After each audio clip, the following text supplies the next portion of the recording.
അമ്മേ പരിശുദ്ധ അമ്മേ, അമ്മേ പരിശുദ്ധമേ, ദൈവമാതാവേ, കൃപാസനത്തിലൂടെ ഞങ്ങളുടെ ദേശത്തിനും അമ്മ മധ്യസ്ഥം തേടി തന്ന എല്ലാ അനുഗ്രഹങ്ങൾക്കും കൃപകൾക്കും ഞങ്ങളിപ്പോൾ ഹൃദയം നിറഞ്ഞ നന്ദി പറയുന്നു. അമ്മേ പരിശുദ്ധമേ, ദൈവമാതാവേ, 2004 ഡിസംബർ 7 ഉച്ചകഴിഞ്ഞ് 2:30 കൃപാസനത്തിൽ സംഭവിച്ച അമ്മയുടെ പ്രത്യക്ഷപ്പെടലിനെ കുറിച്ച് തിരുസഭയ്ക്ക് സമർപ്പിച്ചിരിക്കുന്ന പഠനരേഖകളുടെ സഭാത്മകമായ പഠനം ആരംഭിക്കുവാൻ ഞങ്ങൾ പ്രാർത്ഥിക്കുന്നു. അമ്മേ പരിശുദ്ധമേ, ഭൂസ്വർലോകങ്ങളുടെ രാജ്ഞിയായ അങ്ങേയ്ക്ക് ഭൗമസംരക്ഷണത്തിനായി പ്രപഞ്ചപ്രകൃതിയെ തന്നെ തിരുസഭ പ്രതിഷ്ഠിക്കുവാൻ ഈ പ്രത്യക്ഷീകരണം വഴി ഇടയാക്കണമേ. പരിശുദ്ധമേ, ജപമാല മാതാവേ, സകല കൃപാസനം പ്രാർത്ഥനയോടും ചേർത്ത് ഞങ്ങളിപ്പോൾ പ്രാർത്ഥിക്കുന്ന ഈ കുടുംബത്തിന്റെ പ്രത്യേക നിയോഗം പറ മക്കളെ.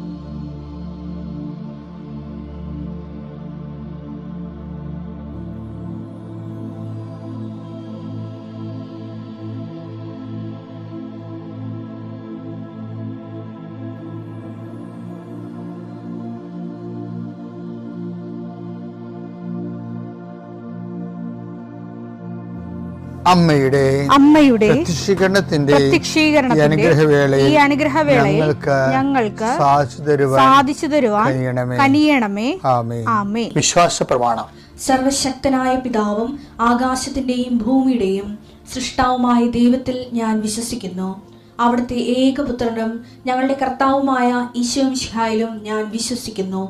ഈ പുത്രൻ പരിശുദ്ധാത്മാവിനാൽ ഗർഭസ്ഥനായി കന്യകാമറിയത്തിൽ നിന്ന് പിറന്ന് പൊന്തിയോസ് പീലാത്തോസിന്റെ കാലത്ത് പീഡകൾ സഹിച്ച് കുരിശിൽ തറയ്ക്കപ്പെട്ട് മരിച്ച് അടക്കപ്പെട്ട് പാതാളങ്ങളിൽ ഇറങ്ങി മരിച്ചവരുടെ ഇടയിൽ നിന്ന് 3-ാം നാൾ ഉയർത്ത് സ്വർഗത്തിലേക്ക് എഴുന്നള്ളി സർവശക്തിയുള്ള പിതാവായ ദൈവത്തിന്റെ വലതുഭാഗത്തിരിക്കുന്നു. അവിടെ നിന്ന് ജീവിക്കുന്നവരെയും മരിച്ചവരെയും വിധിക്കുവാൻ വരുമെന്നും ഞാൻ വിശ്വസിക്കുന്നു. പരിശുദ്ധാത്മാവിലും ഞാൻ വിശ്വസിക്കുന്നു. വിശുദ്ധ കത്തോലിക്കാ സഭയിലും പുണ്യവാന്മാരുടെ ഐക്യത്തിലും പാപങ്ങളുടെ മോചനത്തിലും ശരീരത്തിന്റെ ഉയർപ്പിലും നിത്യമായ ജീവിതത്തിലും ഞാൻ വിശ്വസിക്കുന്നു. ആമേൻ. സുഖസ്ഥനായ ഞങ്ങളുടെ പിതാവേ, അങ്ങയുടെ നാമം പൂജിതമാകണമേ. അങ്ങയുടെ രാജ്യം വരണമേ. അങ്ങയുടെ തിരുമനസ് സ്വർഗത്തിലെ പോലെ ഭൂമിയിലും ആകണമേ. അന്നു വേണ്ടുന്ന ആഹാരം ഇന്ന് ഞങ്ങൾക്ക് തരണമേ. ഞങ്ങളോട് തെറ്റ് ചെയ്യുന്നവരോട് ഞങ്ങൾ ക്ഷമിക്കുന്നത് പോലെ ഞങ്ങളുടെ തെറ്റുകൾ ഞങ്ങളോടും ക്ഷമിക്കണമേ. ഞങ്ങളെ പ്രലോഭനത്തിൽ ഉൾപ്പെടുത്തരുതേ, തിന്മയിൽ ഞങ്ങൾ രക്ഷിക്കണമേ. ആമേൻ. നന്മ നിറഞ്ഞ മറിയമേ, സ്വസ്തി. കർത്താവ് അങ്ങയുടെ കൂടെ സ്ത്രീകളിൽ അങ്ങ് അനുഗ്രഹിക്കപ്പെട്ടവളാകുന്നു. അങ്ങയുടെ ഉദരത്തിൻ ഫലമായി ഈശോ അനുഗ്രഹിക്കപ്പെട്ടവനാകുന്നു. പരിശുദ്ധ മറിയമേ, തമ്പുരാന്റെ അമ്മേ, പാപികളായ ഞങ്ങൾക്ക് വേണ്ടി ഇപ്പോഴും ഞങ്ങളുടെ മരണസമയത്തും തമ്പുരാനോട് അപേക്ഷിക്കണമേ. ആമേൻ. കർത്താവേ, നിന്റെ ഉന്നതമായ നാമത്തിന് സ്തോത്രം ചെയ്യുന്നു. കർത്താവേ, നിന്റെ വിശുദ്ധ പൗരോഹിത്യത്തെ മഹത്വപ്പെടുത്തണം. കർത്താവേ, സഭയിലുള്ള സാന്നിധ്യം പ്രകടമാക്കണമേ. 40 വർഷം അർപ്പിച്ച കുർബാനയുടെ യോഗ്യതയാൽ കൃപാസ്ഥാനത്താരെ ജീവനോടെ പ്രത്യക്ഷപ്പെട്ട പരിശുദ്ധ അമ്മയുടെ പ്രത്യക്ഷീകരണ സ്ഥിരീകരണത്തിനായി ഇന്ന് കൃപാസ്ഥാനത്താരെ നടക്കുന്ന 10,000-കണക്കിന് മനുഷ്യരുടെ പ്രാർത്ഥനയോട് കൂടെ ദൈവവേദലെ ഞാൻ നിന്നെ ഈശോനാമത്തിൽ ആശീർവദിക്കുന്നു. കർത്താവേ, ജോലിയില്ലാത്തവര്, വീടില്ലാത്തവര്, ജീവിതത്തിൽ കലഹങ്ങളും ഭിന്നതകൊണ്ട് പിരിഞ്ഞു താമസിക്കുന്ന ജീവിത പങ്കാളികളെ, കുഞ്ഞുങ്ങളുടെ തെറ്റായ അവസ്ഥകൾ കണ്ട് വിഷമിക്കുന്ന മാതാപിതാക്കന്മാരെ, ശാരീരികമായ രോഗങ്ങളെ അവസരപ്പെടുന്നതും രോഗം ആകുന്നതിന് സമയമെടുക്കുന്നില്ലെന്ന് ഓർത്ത് ഉത്കണ്ഠപ്പെടുന്നവരെയും സമർപ്പിച്ച് പ്രാർത്ഥിക്കുന്നു. ഇന്ന് യാത്ര ചെയ്യുന്നവരെ ഇന്നത്തെ യാത്രയ്ക്ക് വേണ്ടി വിവിധമായ ഒരുക്കിയിരിക്കുന്ന ലക്ഷ്യങ്ങൾ, കണ്ടുമുട്ടുന്ന വ്യക്തികൾ, സംസാരിക്കുന്ന സംഭാഷണങ്ങൾ, എഴുതുന്ന രേഖകൾ, ഒപ്പിടുന്ന ഡോക്യുമെൻറ്റുകൾ, പങ്കെടുക്കുന്ന ഇൻ്റർവ്യൂകൾ, സെൻഡ് ചെയ്യുന്ന മെസ്സേജുകൾ എല്ലാം കർത്താവിൻ്റെ കൃപയാൽ നിറയപ്പെടാനും നീ ഇന്ന് തിരികെ എത്തുന്ന സമയത്ത് കർത്താവിൻ്റെ കൃപ നിന്നും നിറഞ്ഞു നിന്നുകൊണ്ട് സന്തോഷം വന്ന് ഉറങ്ങുവാനും ഇന്നത്തെ ദിവസം മുൻനിർത്തി നീ കണ്ടുമുട്ടുന്ന ഓരോ നിമിഷങ്ങളെയും, നിൻ്റെ ഓരോ സമയങ്ങളെയും, സന്ദർഭങ്ങളെയും, എല്ലാ സംരംഭങ്ങളെയും പരിശുദ്ധമ്മ ദൈവമാതാവിൻ്റെ മധ്യസ്ഥത്തിൽ രാത്രിയും തിരിച്ചെത്തുന്നവരെ കർത്താവിൻ്റെ നാമത്തിൽ മാതാവിൻ്റെ മധ്യസ്ഥതയും ഞാൻ നിൻ്റെ ജീവിതത്തെയും നിൻ്റെ കുടുംബത്തെയും ഈശോ നാമത്തെ ആശീർവദിക്കുന്നു. എൻ്റെ പ്രിയപ്പെട്ടവരെ, നമ്മൾ ഈ 4 ദിവസവും വിശ്വാസ വളർച്ചയുടെ വിവിധ ഘടകങ്ങളെയും അതിൻ്റെ വളർച്ചയുടെ പരിണാമ ദിശകളെയും, ആ വിശ്വാസം വളർന്ന് സ്നേഹമാകുന്നതും വിശ്വാസം വളർന്ന് ക്ഷമയാകുന്നതൊക്കെ നമ്മൾ കണ്ടു. അപ്പോൾ നിനക്ക് സ്നേഹവും ക്ഷമയും ഉണ്ടെങ്കിൽ കടുത്ത വിശ്വാസിയാണ് നീ എന്നുള്ള അസസ്മെൻ്റാണ് വരണത്. ഇതിനെ ചുവട് പിടിച്ച് ഇനി 10 ദിവസം കുറേ കാര്യങ്ങൾ പറയുന്നുണ്ട്. കാര്യം ഇതിൻ്റെ മുഴുവനും വിശ്വാസ വളർച്ചയുടെ മുഴുവനും ടീച്ചിങ് എയ്ഡ്, അതുപോലെ തന്നെ പരീക്ഷണ നിലവെന്ന് പറയാം. പുതിയ പുതിയ വളങ്ങൾ കാണുമ്പോൾ കർഷകർ അത് നേരിട്ട് കൊണ്ടുപോയി പാടശേഖരത്തിൽ എല്ലാத்தைയും വിതറത്തില്ല. ആദ്യം ഒരു മാതൃക തോട്ടം ഉണ്ടാക്കിയിട്ട് അവിടെ ഇതൊക്കെ പരീക്ഷിച്ച് നോക്കും. കർത്താവ് സുവിശേഷത്തിൽ കർത്താവ് കൊണ്ടുവന്ന പുതിയ ഐറ്റംസ് എല്ലാം, വിശ്വാസത്തിൻ്റെ പുതിയ ഐറ്റംസ് എല്ലാം കർത്താവ് ഒരു മാതൃക തോട്ടം ഉണ്ടാക്കി കർത്താവ് പരീക്ഷിച്ചിട്ടാണ് പുറത്തേക്ക് വിതരണം ചെയ്യേണ്ടത്. അതിൻ്റെ ആ മാതൃക തോട്ടത്തിൻ്റെ പേരാണ് പത്രോസ്. കർത്താവിൻ്റെ പരീക്ഷയുടെ തോട്ടമാണ്. ഇവൻ തോറ്റ കർത്താവ് തോക്കും. അത് കാരണം പത്രോസിനോട് ശാസിച്ചും സ്നേഹിച്ചും അതിമനോഹരമായിട്ട് കൊണ്ടുനടക്കണം കാണാം. വല്ലാത്തൊരു ബന്ധമാണ് അവർ തമ്മിൽ. ഇപ്പം വിശ്വാസത്തിൻ്റെ കാര്യത്തിൽ പത്രോസ് ഒത്തിരി കാര്യങ്ങൾ കർത്താവിൽ നിന്ന് പഠിച്ചു. കർത്താവിൻ്റെ ആ ലൈൻ പത്രോസ് ഫോളോ ചെയ്യുന്നുണ്ടായിരുന്നു. ശരിക്കും കർത്താവിനെ ടൈറ്റായിട്ട് ഫോളോ ചെയ്യുന്ന ഒരാളാണ് പത്രോസ്. അപ്പം പല കാര്യങ്ങളും പത്രോസിന് റേഷനും വിലക്കാണ് കിട്ടുന്നത്. ഭയങ്കര റേഷൻ വില എന്ന് പറയണത്. പത്രോസിനോട് പറയും, ഇതിൻ്റെ വില നീ കൊടുക്കണില്ല, ഇത് പിതാവ് സൗജന്യം ദാനം തന്നിരിക്കുന്നതാണ്, നിനക്ക് മാത്രമേ ഉള്ളൂ കേട്ടോ എന്ന് പറയും. അതാണ് എൻ്റെ പിതാവ് വെളിപ്പെടുത്തുന്നതാണെന്നൊക്കെ പറയുന്നത്. വളരെ ഭയങ്കര അമൂല്യമായ സംഭവങ്ങളെ കാശ് വാങ്ങിക്കാൻ സൗജന്യമായിട്ട് കൊടുക്കും. അത് ഈ പത്രോസ് ആണ് ഈ മാതൃക പൂന്തോട്ടമായിട്ടിരിക്കണല്ലേ കർത്താവിൻ്റെ പരീക്ഷണങ്ങളിലെ എല്ലാത്തിൻ്റെയും. ഒരു 10 ബൈബിൾ എടുക്കാൻ വഴി ഇവർ തമ്മിലുള്ള റിലേഷൻസ് ഒന്ന് അനലൈസ് ചെയ്യണമെങ്കിൽ അത് മനോഹരമാണ്. അപ്പം ഇതിലേക്ക് പത്രോസ് 2 കാര്യം കണ്ടുപിടിച്ചു. എന്താണ് വിശ്വാസം എന്ന് പറഞ്ഞ പത്രോസാണ് അന്ന് വെട്ടണത്. കർത്താവ് എൻ്റെ സഹോദരനോട് ഞാൻ എത്ര പ്രാവശ്യം ക്ഷമിക്കണമെന്ന് പറഞ്ഞപ്പോൾ കർത്താവ് പറഞ്ഞ് 70 പ്രാവശ്യം. അപ്പം പത്രോസ് പറഞ്ഞു ഞങ്ങളുടെ വിശ്വാസം വർദ്ധിപ്പിക്കണമെന്ന്. അപ്പം അന്ന് മനസ്സിലായി വിശ്വാസത്തിന് ക്ഷമയെന്നുള്ള ഒരു അപരനുണ്ടെന്ന്. വിശ്വാസത്തിന് ക്ഷമയെന്നുള്ള അപരനുണ്ട്. അത് പൗലോസും അത് ഐഡിയക്കാരനാണ്. അതാണ് ഒന്ന് തെസ്സലോനിയൻസ് നമ്മൾ കാണിച്ചത്. വിശ്വാസത്തിന് സഹോദര സ്നേഹം എന്നുള്ള അപരനെ കണ്ടുപിടിച്ചത് പൗലോസാണ്. അത് അദ്ദേഹം ഈ ശിഷ്യത്വത്തിൻ്റെ പണിശാലയിലെ ഏകലവ്യനാണ്. കൂടെ കൊണ്ട് നടന്ന് പഠിപ്പിച്ചില്ലെങ്കിലും ആത്മാവിൽ എപ്പോഴും പൗലോസിനെ ദൈവം സ്വകാര്യമായി പഠിപ്പിക്കുമായിരുന്നു. പക്ഷേ പഠിപ്പിക്കുന്ന സിലബസ് എല്ലാം സെയിമാണെന്നേ ഉള്ളൂ. പക്ഷെ പത്രോസ് ആ പഠനത്തിൽ കുറച്ച് അഡ്വാൻസായി. എന്നിട്ട് ഇവർ രണ്ടുപേരും ഈ വിഷയം അതിമനോഹരമായിട്ട് അവതരിപ്പിക്കും. വിശ്വാസത്തിൻ്റെ നിറഭേദങ്ങളെക്കുറിച്ചും അതിൻ്റെ തന്മാത്രകളുടെ കോമ്പൗണ്ട്, അത് മാറി വരുമ്പോൾ ഉണ്ടാകുന്ന കോമ്പൗണ്ടുകളെക്കുറിച്ചൊക്കെ ഇവർ രണ്ടുപേരും പറഞ്ഞ ഒരു കാര്യമാണ്. അതിലൊരു കാര്യം പറയണത് പത്രോസ് വിശ്വാസത്തിൻ്റെ കോമ്പോണൻസിനെ കുറിച്ചും അത് കോമ്പൗണ്ടായിട്ട് വരുമ്പോൾ ഉണ്ടാകുന്ന വിഷയങ്ങളെക്കുറിച്ച് പത്രോസ് പറയും. അത് നേരത്തെ ഇങ്ങനെ പഠിച്ച ക്ഷമയെന്നുള്ള സംഭവത്തിൽ നിന്ന് പിന്നീട് പത്രോസ് പറയണത് വിശ്വാസം എന്താണെന്ന് പറയുന്നുണ്ട്. വിശ്വാസം വർദ്ധിപ്പിക്കാൻ പറയുന്നുണ്ടല്ലോ. വർദ്ധിച്ചിട്ട് എന്തായിട്ട് മാറും? ഇപ്പം എല്ലാവരും പറയും വിശ്വാസം വർദ്ധിപ്പിക്കണമേ, വിശ്വാസം വർദ്ധിപ്പിക്കണമേ. വിശ്വാസം വർദ്ധിപ്പിച്ചാൽ എന്തായിട്ട് മാറും?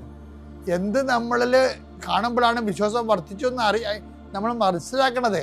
2 പത്രോസിന്റെ 1:5 ഇക്കാരണത്താൽ നിങ്ങളുടെ വിശ്വാസത്തെ സുകൃതം കൊണ്ടും വേണ്ട സംഭവം വെറുതെ വേണ്ട. എന്താ നേരത്തെ പറഞ്ഞത്? വിശ്വാസത്തെ സുകൃതം കൊണ്ടും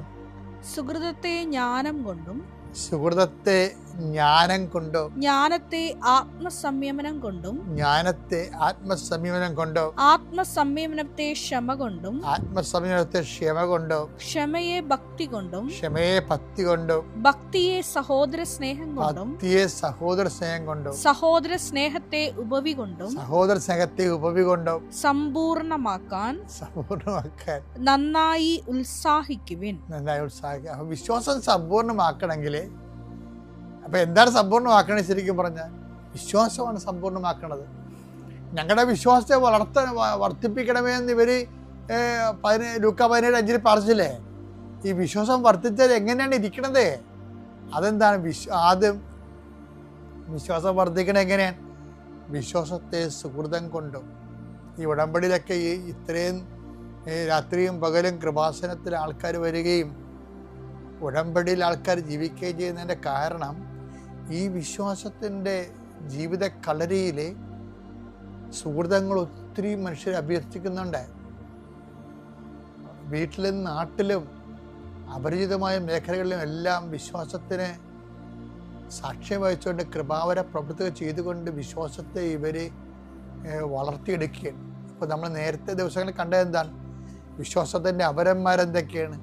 വിശ്വാസത്തിൻ്റെ പരിഷ്കൃത രൂപങ്ങൾ, വിശ്വാസത്തിൻ്റെ റിഫൈൻഡ് ആയിട്ടുള്ള വിശ്വാസത്തിൻ്റെ എന്താ വെച്ചാൽ സംസ്കൃത രൂപങ്ങൾ. വിശ്വാസത്തിൻ്റെ സംസ്കൃത രൂപങ്ങളെന്ന് പറയുമ്പോൾ ഒന്നെന്താണ്? പരസ്പര സ്നേഹം. വിശ്വാസത്തിൻ്റെ സംസ്കൃത രൂപം 2 എന്താണ്? ക്ഷമ. നമ്മളത് ഇന്നലെ കണ്ടായിരുന്നു. ക്ഷമയെന്ന് പറഞ്ഞാൽ എന്താണ്? സഹിക്കുന്ന സ്നേഹത്തിനാണ് ക്ഷമയെന്ന് പറഞ്ഞാൽ. അപ്പോൾ നമുക്ക് നഷ്ടമാണ് ശരിക്കും പറഞ്ഞാൽ. സ്നേഹം തന്നെയാണ്, പക്ഷെ അതിനകത്തൊരു സഹനമുണ്ട്. അതുകൊണ്ട് സഹിക്കുന്ന സ്നേഹമാണ് വിശ്വാസം അല്ലെങ്കിൽ ക്ഷമ. അതും ശരിക്കും പറഞ്ഞാൽ വിശ്വാസം തന്നെയാണ്. ഇപ്പം എന്താ ഒരു കുഴപ്പം വന്നിരിക്കണമെന്ന് വെച്ച് കഴിഞ്ഞാൽ ഈ വിശ്വാസം എന്നുള്ളത് ആശയപരമായ എന്തോ വിഷയമായിട്ടാണ് പലരുടെയും തിരക്കേറിയിരിക്കുന്നത്. എന്നല്ല, ഇത് യേശുക്രിസ്തു എന്ന് പറഞ്ഞൊരു റിഡംറ്റീവ് പ്രോജക്റ്റിൻ്റെ ആ ഒരു പേഴ്സണിൻ്റെ അടിസ്ഥാനത്തിലുള്ള വിശ്വാസ പ്രക്രിയ അല്ലെങ്കിൽ മുന്നേറ്റങ്ങളിൽ വരുന്നതാണ് എന്താണ്? 1 സ്നേഹം, അതും വിശ്വാസം തന്നെ. 2 ക്ഷമ നമ്മൾ കണ്ടു. ഇപ്പം എന്താ പറയണത്? വിശ്വാസത്തെ സുഹൃതം കൊണ്ടും.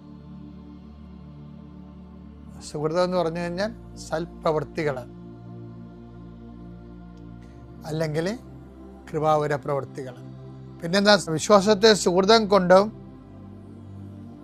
സുഹൃതത്തെ ജ്ഞാനം കൊണ്ടും. ഇപ്പം സുഹൃതം ഇങ്ങനെ കൂട്ടി വരുമ്പോൾ എന്തുമാത്രം സുഹൃതങ്ങളാണ് ആൾക്കാർ ചെയ്ത് കൊടുക്കുക. ഇപ്പം പണ്ട് നന്മ മലകൾ എന്നൊക്കെ പറഞ്ഞ് എന്തുമാത്രം മരങ്ങളിവിടെ വാടിക്കൊഴിഞ്ഞ് വീണ മണ്ണാണിത്. ഇപ്പം നന്മ മരങ്ങളൊന്നും ഇതിനെക്കുറിച്ച് കേൾക്കണില്ലല്ലോ. ആ സുഹൃതങ്ങളുടെ ഒരു പ്രശ്നം എന്ന് വെച്ച് കഴിഞ്ഞാൽ സുഹൃതത്തെ എന്താണ്? ജ്ഞാനം കൊണ്ട്. അല്ല, കേവലം ഒരു മനുഷ്യന് ഒരു സുഹൃതം ചെയ്യുന്നതിന് അടിസ്ഥാനങ്ങളുണ്ടാകണം. സുവിശേഷ സുഹൃതത്തിൻ്റെ അടിസ്ഥാനം എന്താണ്? ക്രിസ്തുവാണ്. അപ്പം ക്രിസ്തു കേന്ദ്രീകൃതമായ പ്രവർത്തനങ്ങളാണ് ജ്ഞാനത്തിൽ വരുന്നത്. ജ്ഞാനം എന്ന് പറയുന്നത് അനുഭവം, അറിവും ആ എന്തിനു വേണ്ടിയാണ് ഇപ്പം സുഹൃതം ചെയ്യുന്നത്, സുഹൃതം ഒരാൾ ചെയ്യണത് എന്തിനു വേണ്ടിയാണ്? ക്രിസ്തുവിൻ്റെ നാമത്തെ മഹത്വപ്പെടുത്താൻ. അതാണ് എൻ്റെ ജ്ഞാനം എന്ന് പറയണത്. ക്രിസ്തുവിൻ്റെ നാമത്തെ മഹത്വപ്പെടുത്താൻ അല്ലെങ്കിൽ ഇപ്പം ചില ആൾക്കാരെ വോട്ട് ചെയ്യാൻ വേണ്ടി സൈക്കിൾ കാറ് പിടിച്ചാൽ കൊണ്ടുപോകത്തില്ലേ?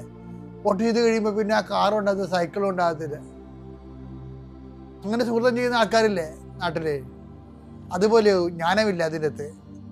നമുക്ക് സുഹൃത്തം ചെയ്യുമ്പോൾ ഒരു ജ്ഞാനമുണ്ട്. എന്താണ്? ക്രിസ്തുവിൻ്റെ നാമത്തെ മഹത്വപ്പെടുത്തുന്നതിന് വേണ്ടിയും ദൈവവചനത്തിൻ്റെ പൂർത്തീകരണത്തിന് വേണ്ടിയാണ് നമ്മൾ സൽപ്രവൃത്തികൾ ചെയ്യുന്നത്. ഇനിയിപ്പോൾ അടുത്ത ദിവസം പറയാം. ഇത് ഓരോ ദിവസം കേട്ടാൽ മതി. ഇപ്പം നിങ്ങൾ അതായത് ആദ്യം നമ്മൾ വിശ്വാസം സ്നേഹമാണെന്ന് കണ്ടു, വിശ്വാസം ക്ഷമയാണെന്ന് കണ്ടു, ഇപ്പോൾ വിശ്വാസം സുഹൃതമാണെന്ന് കണ്ടു, വിശ്വാസം ജ്ഞാനമാണെന്ന് കണ്ടു. അപ്പം നിങ്ങൾക്ക് ജ്ഞാനം ഉണ്ടെങ്കിൽ, സുഹൃതം ഉണ്ടെങ്കിൽ, ക്ഷമയുണ്ടെങ്കിൽ, സ്നേഹമുണ്ടെങ്കിൽ നിങ്ങൾക്ക് അടുത്ത വിശ്വാസിയാണെന്ന് അർത്ഥം. മിശിഹായ്ക്ക് സ്തുതിയായിരിക്കട്ടെ. പരിശുദ്ധ അമ്മയുടെ പ്രത്യക്ഷീകരണത്തിന് സാക്ഷിയാക്കി എന്നെയും എൻ്റെ കുടുംബത്തെയും അനുഗ്രഹിച്ച ഈശോയ്ക്കും പരിശുദ്ധ അമ്മയ്ക്കും 1000 നന്ദി പറയുന്നു. എൻ്റെ പേര് ജീന, ഇതെൻ്റെ ഹസ്ബൻഡ് ജോബിൻസ്, ഇത് ഞങ്ങളുടെ 3ാമത്തെ കുഞ്ഞ് എമ്മ, ഇത് എൻ്റെ മമ്മി മോളി. ഞങ്ങൾ ബാംഗ്ലൂരിൽ നിന്നാണ് വരുന്നത്. ഞങ്ങൾ ബാംഗ്ലൂർ ഫിലിപ്സിലാണ് വർക്ക് ചെയ്യുന്നത്. ഞങ്ങളുടെ ജീവിതത്തിലുണ്ടായ ഒരു പരിശുദ്ധ അമ്മ വഴി ഈശോ ചെയ്ത വലിയ അനുഗ്രഹങ്ങൾക്ക് സാക്ഷ്യം പറയുവാനാണ് ഞങ്ങളിന്നിവിടെ നിൽക്കുന്നത്. ആദ്യമായിട്ട് ഞങ്ങളുടെ കുഞ്ഞിൻ്റെ സാക്ഷ്യമാണ് പറയുന്നത്. ഞങ്ങൾ ആദ്യമായിട്ട് തീർത്ഥാടന ഉടമ്പടി എടുക്കുന്നത് ഒക്ടോബർ 7, 2024 ആദ്യം ഞങ്ങൾ ഓൺലൈൻ ഉടമ്പടിയാണ് എടുത്തത്. ഉടമ്പടി എടുക്കുവാനുള്ള കാരണമെന്ന് പറയുന്നത്, ഞങ്ങൾ യൂട്യൂബിൽ കൃപാസനത്തിലെ സാക്ഷ്യങ്ങൾ ഇങ്ങനെ കേൾക്കുവാനിടയായി. അങ്ങനെ 2-3 സാക്ഷ്യം കേട്ടപ്പോൾ ഞങ്ങൾക്ക് മനസ്സിലായി ഇത് ദൈവത്തിൻ്റെ ഒരു വലിയ പദ്ധതിയാണെന്നുള്ള തിരിച്ചറിവോടുകൂടിയാണ് ഞങ്ങൾ വന്നത്. ഞങ്ങൾക്ക് പ്രത്യേക നിയോഗങ്ങളോ ആവശ്യങ്ങളോ ഒന്നും വയ്ക്കുവാൻ ആ സമയത്ത് ഉണ്ടായിരുന്നില്ല. അങ്ങനെ ഒരു ആവശ്യത്തിന് വേണ്ടിയോ അല്ല ഞങ്ങൾ വന്നത്. ദൈവത്തിൻ്റെ വലിയ പദ്ധതിയാണെന്നുള്ള തിരിച്ചറിവോടുകൂടി ഞങ്ങൾ ആദ്യമായിട്ട് ബാംഗ്ലൂരിൽ നിന്ന് ഓൺലൈൻ ഉടമ്പടി എടുത്തു. അങ്ങനെ ഞങ്ങൾ പ്രാർത്ഥനകളൊക്കെ ചെല്ലാൻ തുടങ്ങി. അപ്പോൾ ഞങ്ങൾക്ക് മാതാവിൻ്റെ ഒരു വലിയ ഒരു സാന്നിധ്യവും അനുഭവം ഉണ്ടായത്, ഒരിക്കൽ ഒരു സന്ധ്യാസമയമൊക്കെ ആയപ്പോഴത്തേക്ക് റൂമിൽ ഇങ്ങനെ നിറയെ മഞ്ഞ് നിറഞ്ഞ പോലത്തെ ഒരു അവസ്ഥയുണ്ടായി. പക്ഷെ ഞങ്ങൾക്കത് മനസ്സിലായില്ല. എല്ലാ റൂമിലും ഉണ്ടായിരുന്നു. ഞങ്ങൾ ഓർത്തു ഇത് എന്തായിരിക്കും ഇങ്ങനെയെന്ന് വിചാരിച്ചു. പക്ഷെ ഞങ്ങൾക്കത് മനസ്സിലായില്ല. അതിനുശേഷം 1-2 ദിവസം കഴിഞ്ഞപ്പോൾ ഞാനൊരു സാക്ഷ്യം വീണ്ടും കേൾക്കാനിടയായി. അപ്പോൾ ആ സാക്ഷ്യത്തിൽ ഒരു ചേച്ചി പറയുന്നുണ്ട്, ഇവിടെ വന്ന് തീർത്ഥാടന ഉടമ്പടി എടുത്ത് ചേച്ചി തിരിച്ച് വീട്ടിൽ ചെന്നപ്പോൾ ആ ചേച്ചിക്ക് മഞ്ഞ് നിറഞ്ഞ പോലത്തെ ഒരു അനുഭവം, അത് മാതാവിൻ്റെ ഒരു വലിയ സാന്നിധ്യമായിരുന്നു എന്ന് മനസ്സിലായി. അപ്പോൾ ഞങ്ങൾക്കും മനസ്സിലായി ഞങ്ങളുടെ കൂടെയും മാതാവ് ഉണ്ടെന്ന് ഞങ്ങൾക്ക് മനസ്സിലായി. അതിനുശേഷം ഞങ്ങൾ ഒക്ടോബർ 7 ആണ് ഇവിടെ വന്ന് തീർത്ഥാടന ഉടമ്പടി എടുക്കുന്നത്. ഈ കുഞ്ഞിൻ്റെ സാക്ഷ്യമെന്ന് പറയുന്നത്, എൻ്റെ 2ാമത്തെ പ്രഗ്നൻസിയിൽ ഒരു കോംപ്ലിക്കേഷൻ ഉണ്ടായിരുന്നു. എൻ്റേത് നെഗറ്റീവ് ബ്ലഡ് ഗ്രൂപ്പാണ്. അപ്പോൾ കുഞ്ഞ് ഓപ്പോസിറ്റീവായിരുന്നു. അപ്പം RH ഇൻകോമ്പാക്റ്റിബിലിറ്റി എന്ന് പറയുന്ന ഒരു പ്രോബ്ലം ഉണ്ട്. അതായത് എൻ്റെ ബ്ലഡിൽ ഒരു ആൻറ്റിബോഡി ഡെവലപ്പായിട്ട് കുഞ്ഞിൻ്റെ RBCനെ നശിപ്പിച്ച് കളയുന്ന ഒരു പ്രോബ്ലം ആയിരുന്നു അത്. അപ്പോൾ 8ാമത്തെ മാസമൊക്കെ ആയപ്പോഴത്തേക്കും കുഞ്ഞ് വയറ്റ് വെച്ച് തന്നെ അനീമിക്കായി തുടങ്ങി. അപ്പം 8ാമത്തെ മാസം ഡെലിവറി ആയപ്പോൾ തന്നെ കുഞ്ഞിന് ബ്ലഡ് ട്രാൻസ്ഫ്യൂഷനൊക്കെ ചെയ്തു. 2 പ്രാവശ്യം ബ്ലഡ് ട്രാൻസ്ഫ്യൂഷൻ ചെയ്തു. പിന്നെ ഡോക്ടർ അമൃതയിലേക്ക് റെഫർ ചെയ്യുകയൊക്കെ ചെയ്തു. അപ്പോൾ ആ സമയത്ത് ഞങ്ങൾക്കൊരു പേടിയായിരുന്നു, വല്ലാണ്ടൊരു ഭയമൊക്കെ ഞങ്ങൾക്ക് ആ സമയത്തുണ്ടായിരുന്നു. ആ സമയത്ത് ഞങ്ങൾ ഉടമ്പടിയിലായിരുന്നില്ല. അതിനുശേഷം ഡോക്ടർ ഞങ്ങളോട് പറഞ്ഞു, അപ്പോൾ 2ാമത്തെ പ്രഗ്നൻസിയിൽ ഇങ്ങനെ ഈ നെഗറ്റീവ് ബ്ലഡുള്ള മദേഴ്സിന് ഇങ്ങനത്തെ ഇഷ്യൂ വരുന്നതാണ്. പക്ഷേ 2ാമത്തെ പ്രഗ്നൻസിയിൽ ഇങ്ങനെ 8th മന്തിൽ വന്നതുകൊണ്ട് ഇനിയൊരു പ്രഗ്നൻസി ഡിഫിക്കൽട്ടാണ്. ഇനിയൊരു പ്രഗ്നൻസി വരുമ്പം കുഞ്ഞ് കുറച്ചും കൂടി നേരത്തെ അനീമിക്കാവും. അപ്പോൾ നമുക്ക് വയറ്റിൽ വെച്ച് തന്നെ ബ്ലഡ് ട്രാൻസ്ഫ്യൂഷൻ കൊടുക്കേണ്ടി വരും എന്ന് പറഞ്ഞു. അപ്പോൾ ഞങ്ങൾക്ക് കുറച്ച് വിഷമമായി. അപ്പോൾ അതിനുശേഷം ഞങ്ങൾ പിന്നീട് ഉടമ്പടി 2-3 വർഷത്തിന് ശേഷമാണ് പിന്നീട് ഉടമ്പടി എടുക്കുന്നത്. അതിന് മുന്നേ ഞങ്ങൾ ഒരുമിച്ച് ബാംഗ്ലൂർ ഒരു ധ്യാനത്തിന് കൂടിയപ്പോൾ ഒരു ബ്രദർ പറഞ്ഞു, ഞങ്ങൾക്ക് ഈശോ ഒരു കുഞ്ഞിനെയും കൂടി തരാൻ ആഗ്രഹിക്കുന്നുണ്ടെന്ന് പറഞ്ഞു. അപ്പോൾ ഞങ്ങൾ ഈ ഇഷ്യൂവും പ്രോബ്ലം ഒക്കെ ഞങ്ങളുടെ മനസ്സിലേക്ക് പെട്ടെന്ന് കയറി വന്നു. പക്ഷേ ഈശോ ഞങ്ങൾക്കൊരു കുഞ്ഞിനെ തരാൻ ആഗ്രഹിക്കുന്നു എന്ന് പറഞ്ഞു കഴിഞ്ഞാൽ പിന്നെ നമ്മളതിനകത്ത് വേറെ ഒന്നും ചിന്തിക്കേണ്ട കാര്യമില്ല. അപ്പോൾ ഞങ്ങളത് ഉറച്ച് വിശ്വസിച്ചു. അതിനുശേഷമാണ് ഞങ്ങൾ ഉടമ്പടി എടുക്കുന്നത്. ഉടമ്പടിയിലേക്ക് കടന്നു വന്നപ്പോൾ ഞങ്ങൾക്കുണ്ടായ ഒരു മാറ്റം എന്ന് പറഞ്ഞാൽ ഞങ്ങളുടെ ഭയവും ടെൻഷനും ഒക്കെ പോയി. 2ാമത്തെ പ്രഗ്നൻസി ഞങ്ങൾ ഒത്തിരി പേടിച്ചായിരുന്നു കുഞ്ഞിൻ്റെ കാര്യത്തിൽ. പക്ഷേ ആ പേടി, അങ്ങനെ ഒരു പ്രോബ്ലം ഉണ്ടായിരുന്നിട്ടും ഞങ്ങൾക്ക് 3ാമത്തെ ഒരു കുഞ്ഞിന് വേണ്ടി ആഗ്രഹിക്കാനോ ഒരു ഭയമൊന്നും ഉണ്ടായില്ല. കാരണം പരിശുദ്ധ അമ്മ ഞങ്ങളുടെ കൂടെ ഉണ്ടെന്ന് ഞങ്ങൾക്ക് അറിയായിരുന്നു. അങ്ങനെ ഞങ്ങൾ ഉടമ്പടി ജീവിതം ആരംഭിച്ചു. എല്ലാ കാര്യങ്ങളും കൃത്യമായിട്ട് ചെയ്യാൻ തുടങ്ങി, പ്രാർത്ഥന ചെല്ലാൻ തുടങ്ങി, എല്ലാ കാര്യങ്ങളും ചെയ്തു പോന്നു. എൻ്റെ പ്രഗ്നൻസിയുടെ സമയത്ത് രാവിലത്തെ പ്രാർത്ഥനയ്ക്ക് ശേഷവും വൈകുന്നേരത്തെ പ്രാർത്ഥനയ്ക്ക് ശേഷവും ഉടമ്പടി തൈലം എൻ്റെ വയറ്റിൽ കുരിശ് വരച്ച് പ്രാർത്ഥിച്ചു. അതുപോലെ ഡോക്ടർ എല്ലാ 2 ആഴ്ച കൂടുമ്പോഴും സ്കാൻ പറഞ്ഞിട്ടുണ്ടായിരുന്നു. അപ്പോൾ സ്കാനിങ്ങിന് പോകുമ്പോഴും എല്ലാം ഡെയിലി ബ്രെഡ് കൂടുമ്പോൾ എൻ്റെ സ്കാൻ റിപ്പോർട്ട്സും എല്ലാം ഞാൻ കയ്യിൽ വെച്ച് പ്രാർത്ഥിക്കുമായിരുന്നു. അങ്ങനെ ഓരോ സ്കാനിന് പോകുമ്പോഴും കുഞ്ഞിന് യാതൊരു കുഴപ്പവും ഇല്ലായിരുന്നു.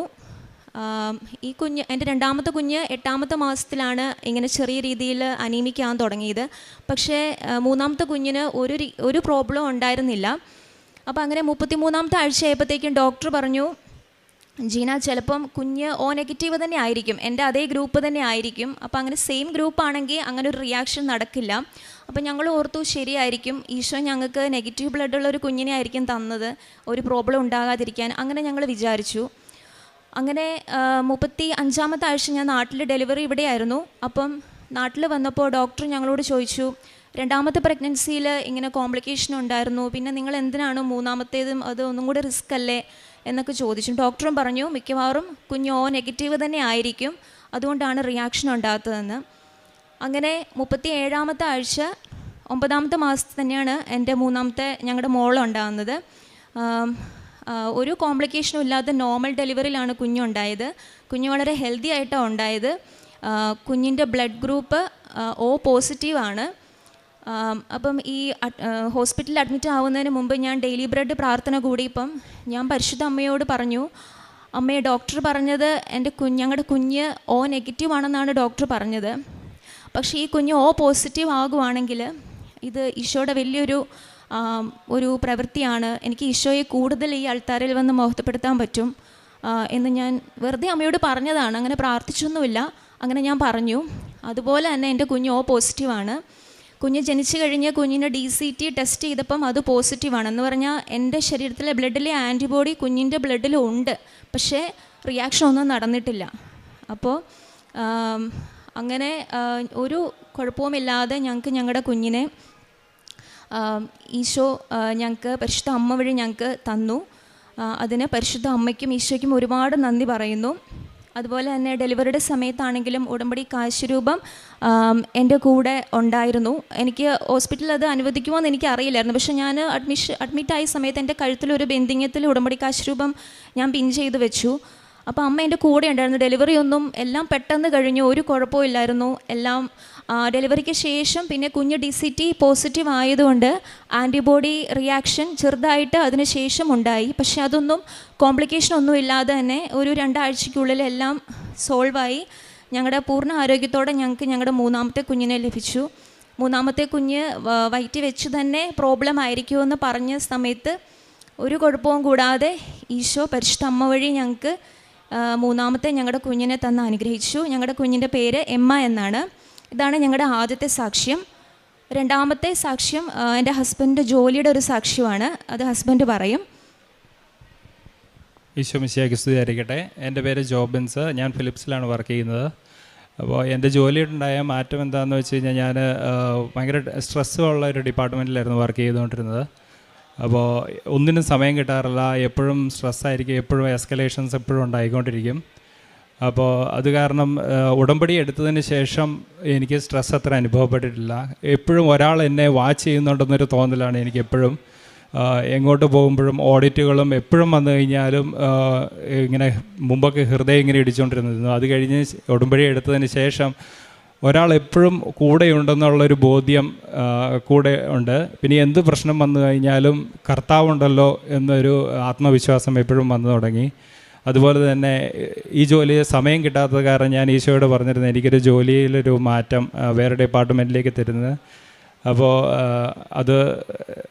അത് ആലോചിച്ചുകൊണ്ടിരുന്ന സമയത്ത് തന്നെ എൻ്റെ മാനേജർ എന്നോട് പറയും, ആ ഡിപ്പാർട്ട്മെൻറ്റിൽ ജോലി പിന്നെയും ഓപ്പൺ ആയിട്ടുണ്ട്, താല്പര്യമുണ്ടോ എന്ന് ചോദിച്ചു. അപ്പോൾ അത് ഞാൻ അപ്ലൈ ചെയ്യും. അത് ഒരു എഫേർട്ടും ഇല്ലാതെ അത് എനിക്ക് കിട്ടുകയും ചെയ്തു. അപ്പോൾ അത് കിട്ടാനുള്ള സാഹചര്യം, അത് വർക്ക് ചെയ്ത ഒരാൾ ഒരു ഇയർലി റിട്ടയർമെൻ്റ് എടുത്തു. അങ്ങനെ ദൈവം എനിക്ക് അവിടെ ഒരു ഓപ്പർച്യൂണിറ്റി ഒരുക്കി. അപ്പോൾ ഞാനിപ്പോൾ സർവീസ് ഇന്നോവേഷനിൽ വർക്ക് ചെയ്യുന്നു. അപ്പോൾ കൂടുതൽ നേരം പ്രാർത്ഥിക്കുവാനും ഒക്കെ എനിക്ക് സാധിക്കുന്നു. അതുപോലെ തന്നെ എനിക്കിതെല്ലാം ചെയ്യാൻ സാധിച്ചത് ദൈവകൃപയാലാണെന്ന് ഞാൻ ഉറച്ചു വിശ്വസിക്കുന്നു. മൂന്നാമതായിട്ട് ഞങ്ങൾക്ക് പറയാനുള്ളത്, ഞങ്ങളുടെ വീടിൻ്റെ അങ്ങോട്ടൊരു റോഡ് ടാർ ചെയ്യാനായിട്ട് ഞങ്ങളിങ്ങനെ ആഗ്രഹിക്കുന്നുണ്ടായിരുന്നു. അപ്പോൾ അതിനുവേണ്ടി ഞങ്ങൾ അമ്മയോട് പ്രാർത്ഥിക്കുന്നുണ്ടായിരുന്നു. അപ്പോൾ അത് ഞങ്ങൾക്ക് പെട്ടെന്ന് തന്നെ ഈശോ അത് സാധിച്ചു തന്നു. പക്ഷേ അന്ന് ടാർ ചെയ്ത് കഴിഞ്ഞ് കാലാവസ്ഥ ഒരല്പം പ്രതികൂലമായിട്ടാണ് വന്നത്. പക്ഷേ അന്ന് രാവിലത്തെ ഡെയിലി ബ്രെഡ് കൂടിയപ്പം ജോസഫ് അച്ഛൻ പറഞ്ഞു, ഇന്നത്തെ റോഡ് പണിയും അതിനുണ്ടാകുന്ന കാലാവസ്ഥ പ്രതികൂല സാഹചര്യങ്ങളെ യേശുവിൻ്റെ നാമത്തിൽ ഞാൻ ബന്ധിക്കുന്നു എന്ന് പറഞ്ഞു. അപ്പം ഞങ്ങളത് ഉറച്ച് വിശ്വസിച്ച് പ്രാർത്ഥിച്ചു. എന്തായാലും ഒന്നും സംഭവിക്കില്ല എന്ന് തന്നെ വിശ്വസിച്ചു. പക്ഷേ വൈകുന്നേരം ആയപ്പോഴത്തേക്കും ഭയങ്കരമായിട്ട് മഴക്കാറ് കയറി, ഇപ്പോൾ തന്നെ മഴ പെയ്യും എന്നുള്ളൊരവസ്ഥയായി. ഒരുപാട് മൂടിക്കെട്ടിയൊരവസ്ഥ. പക്ഷേ ഞങ്ങൾക്ക് ഉറപ്പായിരുന്നു ഒന്നും സംഭവിക്കില്ല. ഞങ്ങൾ പരിശുദ്ധ അമ്മയോട് പ്രാർത്ഥിച്ചുകൊണ്ടിരുന്നു. ഒരു തുള്ളി മഴ പോലും അന്ന് പെയ്തില്ല. പക്ഷേ ഞങ്ങളുടെ ആ ഒരു ഭാഗത്ത് മാത്രമേ പെയ്യാത്തേ ഉള്ളൂ. ചുറ്റും ഉള്ള സ്ഥലങ്ങളിലെല്ലാം മഴ പെയ്തു, നല്ല ശക്തമായിട്ട് മഴ പെയ്തു. പക്ഷേ ഞങ്ങളുടെ ആ ഒരു ഭാഗത്ത് മാത്രം മഴ പെയ്തില്ല. ഞങ്ങൾക്കതൊരു വലിയ അത്ഭുതമാണ്, മാതാവിൻ്റെ വലിയൊരു അനുഭവമാണ് ഞങ്ങൾക്കത്. പിന്നെ ഞങ്ങൾക്കുള്ള ആത്മീയമായിട്ടുള്ള അനുഭവങ്ങൾ എന്ന് പറഞ്ഞാൽ, ഞങ്ങളിപ്പോൾ എന്ത് കാര്യം ഉണ്ടെങ്കിലും ഈശോയോട് ചോദിച്ച് മാത്രമേ ചെയ്യാറുള്ളൂ. സ്വന്തമായിട്ടൊരു തീരുമാനം ഞങ്ങൾക്ക് അങ്ങനെ എടുക്കാനിപ്പോൾ അറിയത്തില്ല. എല്ലാം ഈശോയോട് ചോദിച്ച് ചെയ്യും. ഞങ്ങൾ പ്രാർത്ഥിച്ച് വചനം എടുക്കുമ്പോൾ ഈശോ ഞങ്ങളെ കൃത്യമായിട്ടുള്ള വചനങ്ങൾ തന്ന് മുന്നോട്ട് നയിച്ചിട്ടുണ്ട്. കുഞ്ഞു കാര്യങ്ങൾ പോലും ഈശോയോട് ചോദിച്ച് ചെയ്യാറുള്ളൂ. അത് ചിലപ്പോൾ നമ്മുടെ ഇഷ്ടമായിരിക്കില്ല ഈശോയുടെ ഇഷ്ടം, പക്ഷേ ഈശോയുടെ ഇഷ്ടത്തിന് ഞങ്ങളങ്ങ് വിട്ടുകൊടുക്കും. അതെല്ലാം നല്ല രീതിയിൽ തന്നെ അവസാനിച്ചിട്ടുമുണ്ട്. പിന്നെ ആത്മീയമായിട്ടുള്ള മാറ്റം എന്ന് പറഞ്ഞാൽ, ഞങ്ങൾ 3 ആഴ്ച കൂടുമ്പോൾ മുടങ്ങാതെ കുമ്പസാരിക്കാറുണ്ട്. നേരത്തെ ഉടമ്പടി ജീവിതത്തിന് മുമ്പെന്ന് പറഞ്ഞു കഴിഞ്ഞാൽ കുമ്പസാരം ഈസ്റ്റർ, ക്രിസ്മസ് അങ്ങനെയൊക്കെയുള്ള സമയത്താണ് കുമ്പസാരിക്കുന്നത്. പക്ഷേ അതിനകത്തൊന്നും ഒരു ആത്മാർത്ഥതയൊന്നുമില്ല, അനുതാപമൊന്നും ഇല്ലാതെ കുമ്പസാരിച്ചുകൊണ്ടിരുന്നത്. പക്ഷേ ഇപ്പം 3 ആഴ്ച കൂടുമ്പോൾ ഞങ്ങൾ കുമ്പസാരിക്കും. ഞങ്ങളുടെ മക്കളെയും കൂട്ടി ഞങ്ങൾ പോകും. എന്നിട്ട് ഇപ്പം ഞങ്ങൾക്ക് നല്ല ബോധ്യമുണ്ട്. ഇപ്പം ഈശോനെ എന്തെങ്കിലും ഒരു ചെറിയ തെറ്റാണെങ്കിലും അത് ചെയ്ത് കഴിഞ്ഞാൽ അതിനുശേഷം കുർബാന സ്വീകരിക്കാൻ ഞങ്ങൾക്ക് ഭയങ്കര വിഷമമാണ്. അത് വലിയൊരു തെറ്റാണെന്ന് ഞങ്ങൾക്ക് ഇപ്പോഴാണ് മനസ്സിലായത്. അതുകൊണ്ട് ഞങ്ങൾ വേഗം പോയി കുമ്പസാരിച്ചിട്ട് ആ പാപം ഏറ്റു പറഞ്ഞ് അനുദപിച്ച ശേഷം മാത്രമേ ഞങ്ങൾ കുർബാന സ്വീകരിക്കാറുള്ളൂ. പിന്നെ ആത്മീയമായിട്ടുള്ള മറ്റൊരു മാറ്റം എന്ന് പറഞ്ഞാൽ, ഞങ്ങൾ തമ്മിലാണെങ്കിലും ഇപ്പോൾ ഈശോയെ പറ്റിയൊക്കെ സംസാരിക്കാൻ തുടങ്ങി. ഈശോ അങ്ങനെ ചെയ്തു, ഈശോ ഇങ്ങനെ ചെയ്തു, ഈശോ അങ്ങനെ നമ്മളെ അനുഗ്രഹിച്ചല്ലോ, അങ്ങനെ ചെയ്തല്ലോ. അപ്പോൾ ഈശോയുള്ള സ്നേഹം ഞങ്ങൾക്ക് ഒരുപാട് കൂടി. പിന്നെ കാരുണ്യ പ്രവൃത്തിയായിട്ട് ഞങ്ങൾ ചെയ്യുന്നത്, ഞങ്ങൾ ബാംഗ്ലൂർ ഞങ്ങൾക്ക് അറിയാവുന്ന ഒരു സിംഗിൾ പേരൻ്റ് ആയിട്ടുള്ള കുട്ടികളെ നോക്കുന്ന ഒരു ഹോമുണ്ട്. 10 കുട്ടികളെ നോക്കുന്ന ഒരു സിസ്റ്റർ നടത്തുന്നതാണ്. അപ്പം ഞങ്ങൾ അവിടേക്ക് എല്ലാ ശനിയാഴ്ചയും ഉച്ചയ്ക്കത്തെ ഒരു നേരത്തെ കറി ഉണ്ടാക്കി കൊടുക്കും. അത് ഞങ്ങൾ ഇന്നും മുടങ്ങാതെ ചെയ്യുന്നുണ്ട്. ബാംഗ്ലൂർ ഇല്ലാത്ത ഏതെങ്കിലും ഒരു ദിവസമാണെങ്കിൽ ഞങ്ങൾ അതിന് ആവശ്യമായിട്ടുള്ള സഹായം പൈസയായിട്ടും ഞങ്ങൾ സിസ്റ്ററിന് കൊടുത്ത് സഹായിക്കും. അതുകൂടാതെ തന്നെ എല്ലാ മാസവും സിസ്റ്ററിനെ ഞങ്ങൾ ഹെൽപ്പ് ചെയ്യാറുണ്ട്. ആ സിസ്റ്ററിനെ ഞങ്ങൾ പരിചയപ്പെടുന്നതിനെ പരിശുദ്ധ അമ്മ ഞങ്ങൾക്ക് കാണിച്ചു തന്നതാണ്. ബാംഗ്ലൂർ ഞങ്ങൾക്ക് ആദ്യമായിട്ട് ഇപ്പോൾ എവിടെ എങ്ങനെ തുടങ്ങണം, കാരുണ്യ പ്രവൃത്തി എങ്ങനെ സഹായിക്കണം, അങ്ങനെ ഒന്നും അറിയത്തില്ലായിരുന്നു. അപ്പോൾ ഞങ്ങൾ ഒരു പ്രാവശ്യം കുമ്പസാരിക്കാൻ പോയിട്ട് ആ പള്ളിയിൽ നിന്ന് ഞാൻ അമ്മയോട് പ്രാർത്ഥിച്ചു, അമ്മേ ഒരു ആരെങ്കിലും ഒരു വഴി കാണിച്ച് തരണേന്ന് പ്രാർത്ഥിച്ച് ഇറങ്ങിയ സമയത്താണ് ഈ സിസ്റ്ററിനെ ഞങ്ങൾ വളരെ യാദൃശ്യമായിട്ട് കാണുന്നത്. ആ സിസ്റ്റർ ഞങ്ങൾ കാറ് കൈ കാണിച്ചിട്ട് സിസ്റ്റർ പറഞ്ഞു, എന്നെ ഒന്ന് ടൗണിലേക്ക് ഇറക്കാവോ എന്ന് ചോദിച്ചു. അങ്ങനെ ആ സിസ്റ്ററിനായിട്ട് ഞങ്ങൾ പരിചയപ്പെടുന്നു. അപ്പോൾ ആ സിസ്റ്റർ സംസാരിച്ച് വന്നപ്പം എനിക്ക് ഭയങ്കര അത്ഭുതമായിരുന്നു. മാതാവിനോട് പറഞ്ഞതേ ഉള്ളൂ, അപ്പം തന്നെ മാതാവ് ഒരു അവസരം ഞങ്ങൾക്ക് ഒരുക്കി തന്നു. പിന്നെ കാരുണ്യപ്രവൃത്തിയായിട്ട് ഞങ്ങൾ എല്ലാവരെയും സഹായിക്കാറുണ്ട്. ആര് സഹായം ചോദിച്ചാലും ഞങ്ങൾ ഉടമ്പടി ജീവിതത്തിന് മുമ്പെന്ന് പറഞ്ഞു കഴിഞ്ഞാൽ ഒരാൾ സഹായം ചോദിക്കുമ്പോൾ നമ്മുടെ കയ്യിൽ അത് ഉണ്ടോ എന്ന് നമ്മളൊന്ന് ചിന്തിക്കും. പെട്ടെന്നൊരു ചിന്ത നമുക്ക് വരും, ഉണ്ടോ കൊടുക്കാൻ. പക്ഷേ ഇപ്പോൾ അങ്ങനെയല്ല, ഉള്ളതിൽ നിന്ന് നമ്മൾ കൊടുക്കും. ഉണ്ടോ ഇല്ലയോ എന്നുള്ള ചിന്തയൊന്നും ഇപ്പോൾ ഇല്ല, ഉള്ളതിൽ നിന്ന് നമ്മൾ കൊടുത്ത് സഹായിക്കും. പിന്നെ പ്രേക്ഷിത പ്രവർത്തനമായിട്ട് ഞങ്ങൾ ഇവിടുന്ന് കന്നഡ, ഇംഗ്ലീഷ്, ഹിന്ദി പത്രങ്ങളാണ് വാങ്ങിക്കുന്നത്. ഞങ്ങളത് റോഡിലൂടെ നടന്ന് കൊടുക്കാറുണ്ട്. പിന്നെ ഞങ്ങൾ പ്രാർത്ഥിച്ച് വിശ്വാസപ്രമാണം ചൊല്ലി തൈലം കുരിശ് വരച്ച് ആണ് പത്രം കൊടുക്കുന്നത്. റോഡിലൂടെ നടന്ന് പത്രം കൊടുക്കും. അതുപോലെ കന്നഡ ചർച്ചിലും ആണ് ഇംഗ്ലീഷ് പത്രവും കന്നഡ പത്രവും കൊടുക്കുന്നത്. പിന്നെ ഹസ്ബൻഡ് ഓഫീസിലെ ഒരു കാര്യത്തിന് പൂനെയിൽ പോയപ്പം ഹിന്ദി പത്രങ്ങൾ അവിടെ കൊടുത്തിട്ടുണ്ട്. പിന്നെ ഒരുപാട് പേരോട് ഞങ്ങൾ കൃപാസനത്തെ പറ്റി പറഞ്ഞു കൊടുത്തിട്ടുണ്ട്, പരിശുദ്ധ കൃപാസന മാതാവിനെ പറ്റി പറഞ്ഞു കൊടുത്തിട്ടുണ്ട്. ഞങ്ങളെ കൊണ്ട് സാധിക്കുന്ന പോലെ എല്ലാം ഞങ്ങൾ മറ്റുള്ളവർക്ക് ഈശോയെ പറ്റി പറഞ്ഞു കൊടുക്കുവാനായിട്ട് ശ്രദ്ധിച്ചിട്ടുണ്ട്. പിന്നെ പ്രേക്ഷിത പ്രവർത്തനമായിട്ട് ഞങ്ങൾ എല്ലാ ദിവസവും മുടങ്ങാതെ ഡെയിലി ബ്രെഡ് സ്റ്റാറ്റസ് ഷെയർ ചെയ്യും, എൻ്റെ ഫ്രണ്ട്സിന് ഷെയർ ചെയ്യും, ഫ്രണ്ട്സ് ഗ്രൂപ്പിൽ, ഫാമിലി ഗ്രൂപ്പിൽ ഷെയർ ചെയ്യും. രാവിലെ എണീക്കുമ്പോൾ ആദ്യം ചെയ്യുന്ന കാര്യം അതാണ്. എല്ലാവർക്കും ഷെയർ ചെയ്ത് കൊടുത്ത ശേഷം മാത്രമേ ഞാൻ ഡെയിലി ബ്രെഡ് കൂടത്തുള്ളൂ. 5:30 കൃത്യം കൂടും, പക്ഷെ അതിന് മുന്നേ തന്നെ എല്ലാവർക്കും ഞങ്ങൾ ഷെയർ ചെയ്യും. അതുപോലെ തന്നെ ഉടമ്പടി ധ്യാനം എടുത്ത അന്ന് തൊട്ട് ഇന്ന് വരെ ഒരു ഉടമ്പടി ധ്യാനവും ഞങ്ങൾ മുടക്കിയിട്ടില്ല. എല്ലാ ചൊവ്വാഴ്ചയും എനിക്ക് വർക്ക് ഫ്രം ഹോമാണ്, അതുകൊണ്ട് ഞാൻ എല്ലാ ചൊവ്വാഴ്ചയും തന്നെ ഉടമ്പടി ധ്യാനം കണ്ടു തീർക്കാൻ ശ്രമിക്കും. ഇടയ്ക്ക് എന്തെങ്കിലും ഇതുണ്ടെങ്കിൽ മാത്രം ഒരു 2 ദിവസത്തിനുള്ളിൽ തന്നെ അത് കണ്ടു തീർക്കും. എല്ലാ ഉടമ്പടി ധ്യാനവും ഞങ്ങൾ ഷെയർ ചെയ്യും. ഇതൊക്കെയാണ് ഞങ്ങൾ പ്രേക്ഷിത പ്രവർത്തനമായിട്ട് ചെയ്തിട്ടുള്ളത്. അമ്മ ചെയ്ത എല്ലാ അനുഗ്രഹങ്ങൾക്കും നന്ദി പറയുന്നു.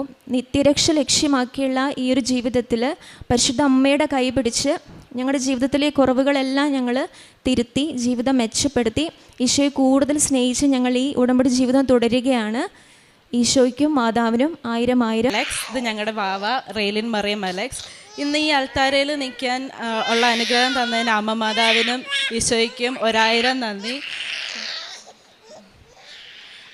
ഞാൻ ഉടമ്പടി എടുക്കുന്നത് ഓൺലൈൻ ഉടമ്പടിയാണ്. ഞാൻ ആദ്യമായിട്ട് കൃപാസനത്തിൽ വരുന്നത് 2022 എൻ്റെ അമ്മയ്ക്കൊരു കൂട്ടായിട്ടാണ് ഞാൻ വരുന്നത്. അന്ന് ഈ ക്യാമറ ഇരിക്കുന്നതിൻ്റെ ബാക്കിലൊരു തൂണുണ്ട്. അന്ന് ഇവിടെ വന്ന് നിന്ന് എനിക്ക് ട്രാവൽ സിക്നസ് ഉണ്ട്, അപ്പം ഞാൻ അതിന് ഗുളിക കഴിച്ചിട്ടാണ് വരുന്നത്. അപ്പം ഭയങ്കര ഓർക്കക്ഷീണത്തിലാണ് ഞാൻ വന്നത്. അമ്മ ഉടമ്പടി എടുക്കാൻ പോകുന്ന സമയത്തൊക്കെ ഞാൻ ഇവിടെ വന്നിരുന്ന് ക്ലാസ്സൊക്കെ കൂടിയ സമയത്താണ് ഞാൻ ഇവിടെ ഇരുന്ന് ഉറങ്ങുമായിരുന്നു സത്യം പറഞ്ഞാൽ. അപ്പം ഉടമ്പടി എടുക്കുന്നതിന് തൊട്ട് മുന്നേ അമ്മ എന്നോട് ചോദിച്ചായിരുന്നു, എടി നീ എടുക്കുന്ന ഉടമ്പടി? ഞാൻ പറഞ്ഞു, അമ്മ എനിക്ക് ഇതിനെപ്പറ്റി യാതൊരു ഐഡിയ ഇല്ല, അമ്മ തന്നെ എടുത്താൽ മതി, വെറുതെ എടുത്തിട്ട് ഉഴപ്പുന്നതിലും നല്ലത് എടുക്കാതിരിക്കുകയല്ല, കാരണം അമ്മ എടുത്താൽ മതി എന്ന് പറഞ്ഞ് ഞാൻ ഈ മൂലക്കിരുന്ന് ഉറങ്ങുമായിരുന്നു. അത് കഴിഞ്ഞിട്ട് പിന്നെ എനിക്കൊരു ഇതുണ്ടായിരുന്നു, ഞാൻ ഉറങ്ങിയ സ്ഥലത്ത് വന്നിരുന്ന് ഉണർന്നിരുന്ന് പ്രാർത്ഥിച്ചിട്ടേ ഞാൻ ഉടമ്പടി എടുക്കുകയുള്ളൂ എന്നൊക്കെ എനിക്കൊരു ആഗ്രഹം ഉണ്ടായിരുന്നു. പക്ഷേ സാഹചര്യം സമ്മതിച്ചില്ല.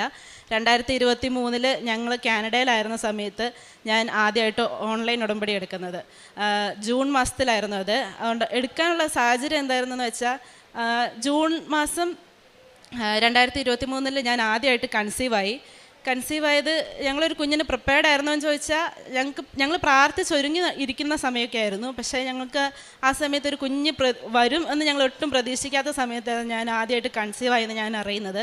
ജസ്റ്റ് ഒരു റാൻഡം ചെക്കിൽ ഞങ്ങളിങ്ങനെ അറിയുമായിരുന്നു, ഓക്കെ ഞാൻ പ്രഗ്നൻ്റ് ആണ് എന്നുള്ള കാര്യം ഞങ്ങളിങ്ങനെ അറിയുമായിരുന്നു. അപ്പോൾ ഞങ്ങൾക്ക് ഒത്തിരി സന്തോഷമായിരുന്നു. കാരണം അതെൻ്റെ ഇച്ചാൻ്റെ ബർത്ത്ഡേയുടെ, ഇച്ചാന്ന് പറഞ്ഞാൽ ഹസ്ബൻഡിൻ്റെ ബർത്ത്ഡേയുടെ തലേദിവസമായിരുന്നു. ഞങ്ങൾക്ക് ഭയങ്കര സന്തോഷമായിരുന്നു. അതിലും വലിയൊരു ഗിഫ്റ്റ് ഒന്നും ഞങ്ങൾക്ക് കിട്ടാനില്ല എന്നുള്ള രീതിയിൽ ഞങ്ങൾക്ക് ഭയങ്കര സന്തോഷത്തിലൊക്കെ ആയിരുന്നു ഞങ്ങൾ. അങ്ങനെ ഇരുന്ന സമയത്ത് ഞാൻ ഡ്യൂട്ടി ചെയ്തുകൊണ്ടിരുന്ന സമയത്ത് ഒരു ദിവസം എനിക്ക് ഭയങ്കരമായിട്ട് വയറ്റിൽ വേദന വന്നു, ബ്ലീഡിങ് ആയി. ഞാൻ എന്നിട്ട് എൻ്റെ ഹസ്ബൻഡിനെ ഫോൺ വിളിച്ചു. ഞാൻ ഹോസ്പിറ്റലിൽ പോയി. അപ്പോൾ കാനഡയിലായത് കാരണം തന്നെ നമുക്ക് എമർജൻസി ഡിപ്പാർട്ട്മെൻറ്റിലേ നമുക്ക് ആക്സസ് കിട്ടത്തുള്ളൂ. നമ്മളവിടെ വർക്ക് ചെയ്യുന്ന കാര്യം, ഞാനൊരു നേഴ്സാണ്, പക്ഷേ അവിടെ വർക്ക് ചെയ്യുന്ന കാര്യമൊന്നും അതൊരു ബോധോടല്ല. നമുക്ക് എമർജൻസി ഡിപ്പാർട്ട്മെൻറ്റിലേ നമുക്ക് പോകാൻ പറ്റുള്ളൂ. പോയാലും അതൊരു 5-6 മണിക്കൂർ വെയിറ്റ് ടൈം മിനിമം കഴിഞ്ഞിട്ടേ നമുക്ക് എമർജൻസി ഡിപ്പാർട്ട്മെൻറ്റിൻ്റെ ഉള്ളിൽ നമുക്ക് കയറാൻ തന്നെ പറ്റുള്ളൂ. ആ ഒരു സമയത്തിനുള്ളിൽ തന്നെ എനിക്ക് ഭയങ്കരമായിട്ട് വയറുവേദന കൂടി, ബ്ലീഡിങ് ആയി. അപ്പം ഞാൻ മെറ്റേണിറ്റി നേഴ്സും കൂടെ ആയത് കാരണം എനിക്ക് ഏകദേശം ഒരു ഐഡിയ ഉണ്ടായിരുന്നു. പിന്നെ അവരെൻ്റെ ബ്ലഡ് കളക്ട് ചെയ്തു, അതിൻ്റെ റിപ്പോർട്ടൊക്കെ വന്നപ്പോൾ എനിക്ക് കാര്യം ഏകദേശം മനസ്സിലായി, ഇതൊരു മിസ്കാരേജിലോട്ടാണ് നീങ്ങുന്നതെന്ന് എനിക്ക് മനസ്സിലായി. അപ്പോൾ തൊട്ട് എനിക്ക് ഉള്ളിൽ ഭയങ്കര വിഷമം തുടങ്ങി. എന്നാലും ഡോക്ടർമാരുള്ളിൽ വിളിച്ചു, ഇത് ഒരു എക്ടോപിക് പ്രഗ്നൻസി വല്ലതും ആണോ, ട്യൂബിലാണോ എന്നൊക്കെ അറിയാൻ വേണ്ടിയിട്ട് അവർ പിന്നെയും കുറേ ടെസ്റ്റുകളൊക്കെ ചെയ്തു. അൺഫോർച്ചുനേറ്റ്ലി ഞങ്ങൾക്ക് ആ കുഞ്ഞിനെ നഷ്ടമായി. അത് ഞങ്ങൾക്കൊരു വലിയ സങ്കടമായിരുന്നു. എനിക്ക് പ്രത്യേകിച്ച് അത് ഒട്ടും താങ്ങാൻ പറ്റാത്ത രീതിയിലുള്ളൊരു സങ്കടമായിരുന്നു. പിന്നെ അധികം റെസ്റ്റും കാര്യങ്ങളൊന്നും പറ്റിയില്ലെങ്കിലും പിന്നെ ഡ്യൂട്ടിക്ക് പോകുന്ന സമയത്താണെങ്കിലും ഞാൻ ബാത്റൂമിൽ കയറിയിരുന്ന് കരയുക. എനിക്ക് ഒട്ടും നമുക്ക് അങ്ങ് അക്സെപ്റ്റ് ആയിട്ട് ഞാൻ വന്നില്ലായിരുന്നു ആ ഒരു സമയത്ത്. പക്ഷെ ഒരു മാസം കഴിഞ്ഞ് ഈ മിസ്കാരേജിൻ്റെ ഇത് തന്നെ അതിൻ്റെ ഒരു ഫോളോ അപ്പ് എന്നുള്ള രീതിയിൽ ഞങ്ങളുടെ ഫാമിലി ഡോക്ടർ ഞങ്ങളോട് 1 മാസം കഴിഞ്ഞിട്ടൊരു ചെക്കപ്പിന് ചെല്ലാൻ പറഞ്ഞായിരുന്നു. അപ്പം അതിന് മുന്നേ ഞാനിങ്ങനെ ഒരു ദിവസം എൻ്റെ അമ്മേനെ വിളിച്ചിങ്ങനെ മിസ്കാരേജിൻ്റെ കാര്യങ്ങളൊക്കെ പറഞ്ഞു. അത് കഴിഞ്ഞപ്പോൾ ഒരു ദിവസം എൻ്റെ അമ്മ എന്നെ വിളിച്ച് പറഞ്ഞു, എടി മമ്മിയുടെ ചേച്ചിയുടെ മോള് പുള്ളിക്കാരിയും പ്രഗ്നൻ്റ് ആണ്, എന്നൊക്കെ പറഞ്ഞ് എൻ്റെ അടുത്ത് ഇങ്ങനെ വിശേഷം പറഞ്ഞു. അപ്പോൾ ഞാനിങ്ങനെ ചേച്ചിനെ വിളിച്ച് പറഞ്ഞു, ചേച്ചി എനിക്ക് പറ്റിയതുപോലെ ആവരുത്, എനിക്ക് എന്തുകൊണ്ടാണ് പറ്റിയതെന്നും എനിക്കറിയത്തില്ല, ഞാൻ ഡ്യൂട്ടി എടുത്തുകൊണ്ടാണോ എന്ന് എനിക്കറിയത്തില്ല, ചേച്ചി സൂക്ഷിക്കണം, കാര്യമായിട്ട് തന്നെ നോക്കണം, വെയിറ്റ് ഒന്നും എടുക്കരുത് എന്നൊക്കെ ഞാനിങ്ങനെ പറഞ്ഞു. അപ്പം ചേച്ചിക്കത് പേടിയായോ എന്ന് എനിക്കറിയത്തില്ല. പിറ്റേ ദിവസം എന്നോട് എൻ്റെ അമ്മ വിളിച്ചിട്ട് എന്നോട് പറഞ്ഞു, നീ എന്തിനാ ചേച്ചിനെ പറഞ്ഞ് പേടിപ്പിച്ചേ, ചേച്ചിക്ക് അപ്പടി പേടിയായെന്നാണ് തോന്നുന്നത്, നീ എന്തിനാ പേടിപ്പിക്കാൻ പോയേ, നിനക്ക് പറ്റിയത് ഇനി ആർക്കും പറ്റരുത്. ഞാൻ പറഞ്ഞു, എനിക്ക് പറ്റിയത് ആർക്കും പറ്റരുതെന്ന് വിചാരിച്ചിട്ട് തന്നെ ഞാൻ പറഞ്ഞത്, ആരെയും പേടിപ്പിക്കാൻ വേണ്ടിയിട്ടോ അത് ശ്രദ്ധിക്കാൻ വേണ്ടിയിട്ടാണ് പറഞ്ഞതെന്നൊക്കെ ഞാൻ ഇങ്ങനെ പറഞ്ഞു. പക്ഷെ അമ്മ ഓൾറെഡി മറ്റേത് എനിക്ക് ഞങ്ങളൊരു 2 months ഓൾറെഡി ആയപ്പോഴായിരുന്നു മിസ്കാരേജ് സംഭവിച്ചത്. അപ്പോൾ ഞാൻ അമ്മ ഇങ്ങനെ പറഞ്ഞു, അല്ലേ നീ എന്തിനാ 2 months എന്നൊക്കെ പറയുമ്പോൾ, അല്ലേ തന്നെ 2 ആഴ്ചയല്ലേ ആയുള്ളൂ എന്നൊക്കെ ഇങ്ങനെ എൻ്റെ അടുത്ത് പറഞ്ഞു. അതെനിക്ക് ഭയങ്കരമായിട്ട് അങ്ങ് വിഷമമായി. ഭയങ്കരമായിട്ട് അമ്മേനെ വിഷമിപ്പിക്കാൻ വേണ്ടി പറഞ്ഞതല്ല എന്ന് എനിക്കറിയാം, പക്ഷേ എനിക്കതങ്ങ് ഭയങ്കരമായിട്ട് വിഷമമായി എന്ന് പറഞ്ഞാൽ ഞാൻ അന്ന് കരയാൻ തുടങ്ങി. ഇച്ചാൻ എൻ്റെ കൂടെ ഇല്ല, ഡ്യൂട്ടിയിലായിരുന്നു. ഞാൻ ഇച്ചാനെ വിളിച്ച് പറഞ്ഞു, അമ്മ എന്നോട് ഇങ്ങനെ പറഞ്ഞു എന്നൊക്കെ പറഞ്ഞ് ഭയങ്കര കരച്ചിലായിരുന്നു ഞാൻ അന്ന്. എൻ്റെ മനസ്സിൽ അന്നേരം ആരോ ഇങ്ങോട്ട് എൻ്റെ മനസ്സിലിരുന്ന് തോന്നിക്കുക, നീ എന്തിനാ കരയുന്നത്. അപ്പം ഞാൻ ഇങ്ങനെ എൻ്റെ അമ്മ എന്നോട് ഇങ്ങനെ പറഞ്ഞല്ലോ എന്നുള്ള രീതിയിലാണ് ഞാൻ ഇരുന്ന് കരയുന്നത്. അപ്പം എൻ്റെ മനസ്സിലാരോ ഇരുന്ന് ഇങ്ങനെ എന്നോട് പറയുന്ന പോലെ എനിക്ക് തോന്നി, നീ എന്തിനാ കരയുന്നത്, നിനക്ക് ഞാൻ തന്നിട്ട് പോയൊരമ്മയില്ലേ അവിടെ, നീ അതിനെ വിളിച്ച് നിനക്ക് അത്രയ്ക്ക് സങ്കടമാണെങ്കിൽ അമ്മയോട് പറഞ്ഞ് കരയായിരുന്നു. അപ്പോൾ എൻ്റെ കയ്യിലൊരു ഫാത്തിമ മാതാവിൻ്റെ ഗ്രോട്ടോ ഉണ്ട്.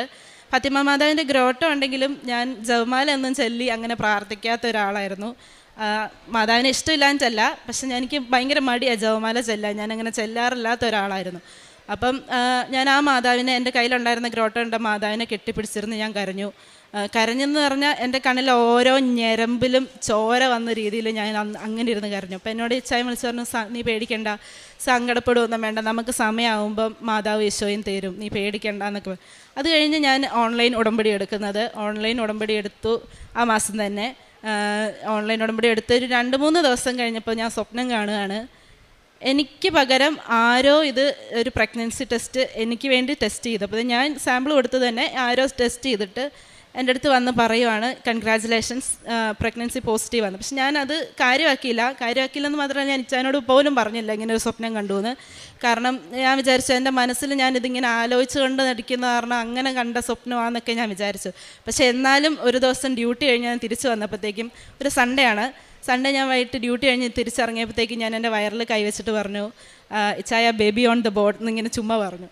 അപ്പം ഇച്ചായനോട് പറഞ്ഞു, എടി സാരമില്ലടി, നീ സങ്കടപ്പെടാതെ, എനിക്കറിയാം, നമുക്ക് കിട്ടും, മാതാവ് തരും എന്നൊക്കെ, ഈശോ തരും എന്നൊക്കെ എൻ്റെ അടുത്ത് ഇങ്ങനെ പറഞ്ഞു. അപ്പോൾ ഞാൻ പിന്നെ കരയില്ല. തിങ്കളാഴ്ച എനിക്ക് അപ്പോയിൻമെൻ്റ് ഉണ്ടായിരുന്നു. ഞാൻ അപ്പോയിൻമെൻറ്റിന് പോയി. അപ്പോൾ എന്നോട് ഡോക്ടർ ചോദിച്ചു, നീ പ്രഗ്നൻസി ടെസ്റ്റ് ചെയ്തായിരുന്നോ എന്ന് ചോദിച്ചാൽ, അവിടെ ഒരു റുട്ടീനാണ്, എന്ത് ചെക്കപ്പിന് നമ്മൾ ഫാമിലി ഡോക്ടറിൻ്റെ അടുത്ത് പോയാലും അവർ നമ്മളെ പ്രഗ്നൻസി ടെസ്റ്റ് ചെയ്യിക്കും.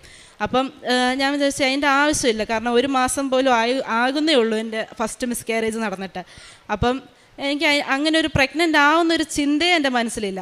അപ്പം പുള്ളിക്കാരി എന്നോട് പറഞ്ഞു, നീ ഒരു കാര്യം ചെയ്ത് നീ സാമ്പിൾ കൊടുക്കുകയെന്ന് പറഞ്ഞു. സാമ്പിൾ കൊടുത്ത് ഞാൻ തിരിച്ച് റൂമിൽ വന്നിരുന്നപ്പോഴത്തേക്കും ഡോക്ടർ ഡോറ് തുറന്ന് വന്നിട്ട് എൻ്റെ അടുത്ത് പറയാം, Joslin congratulations, you are pregnant again എന്ന് പറഞ്ഞു. അമ്മ, എനിക്കറിയത്തില്ല എൻ്റെ ജീവിതത്തിൽ എന്ത് സന്തോഷം കൊണ്ട് ഞാൻ അവിടെ ഇരുന്ന് കരഞ്ഞുപോയി. അത്രയും സന്തോഷം വന്നു ഞങ്ങൾക്ക്. അങ്ങനെ വന്നു. ഞാൻ പുറത്തിറങ്ങി, ഞാൻ ഹസ്ബൻഡിനോട് പറഞ്ഞു, ഇച്ചായോ ഞാൻ പിന്നെയും കൺസീവ് ആണെന്ന് പറഞ്ഞു. ഞങ്ങൾക്ക് എന്ത് അത്ഭുതം അവിടെ നടന്നു. കാരണം 1 മാസം തികയുന്നേ ഉള്ളൂ ആദ്യത്തെ മിസ്കാരേജ് സംഭവിച്ചിട്ട്. അപ്പം എന്തായിരുന്നാലും ഞങ്ങൾ ഭയങ്കര ഹാപ്പി ആയിരുന്നു. പിന്നെയും ഞങ്ങൾക്ക് സന്തോഷമായി. തിരിച്ച് ഞങ്ങൾ വന്നു. ആ പ്രഗ്നൻസി ഒരു 9th വീക്ക് ആയപ്പോഴത്തേക്കും നേരത്തെ സംഭവിച്ചതുപോലെ തന്നെ ബ്ലീഡിങ്ങും കാര്യങ്ങളും. അന്ന് ഞാൻ വീട്ടിലായിരുന്നു. ഹസ്ബൻഡ് എൻ്റെ കൂടെ ഇല്ല. അപ്പോൾ എനിക്കാണെങ്കിൽ ഭയങ്കര പേടിയായിപ്പോയി, ഇതെന്താ ചെയ്യണ്ടേ. പിന്നെ ഞാൻ തന്നെ വണ്ടി വിളിച്ച്, ഊബർ വിളിച്ച് ഞങ്ങൾ ഹോസ്പിറ്റലിൽ പോയി. ഹസ്ബൻഡ് ഡ്യൂട്ടിയിൽ നിന്ന് നേരെ അങ്ങോട്ട് വന്നു. അവിടെ ചെന്ന് രാത്രി ആയത് കാരണം അവർ പോർട്ടബിൾ UST, ഇപ്പോൾ നഴ്സിംഗ് ഫീൽഡിലൊക്കെ നിൽക്കുന്നവർക്കറിയായിരിക്കും, ബെഡ് സൈഡിൽ അവർ കൊണ്ടുവന്ന് അവർ ടെസ്റ്റ് ചെയ്തിട്ട് പറഞ്ഞു, ജസ്റ്റേഷണൽ സാക്ക് കാണുന്നുണ്ട്, പക്ഷേ അതിൻ്റെ ഉള്ളിൽ ബേബിനെ കാണുന്നില്ല.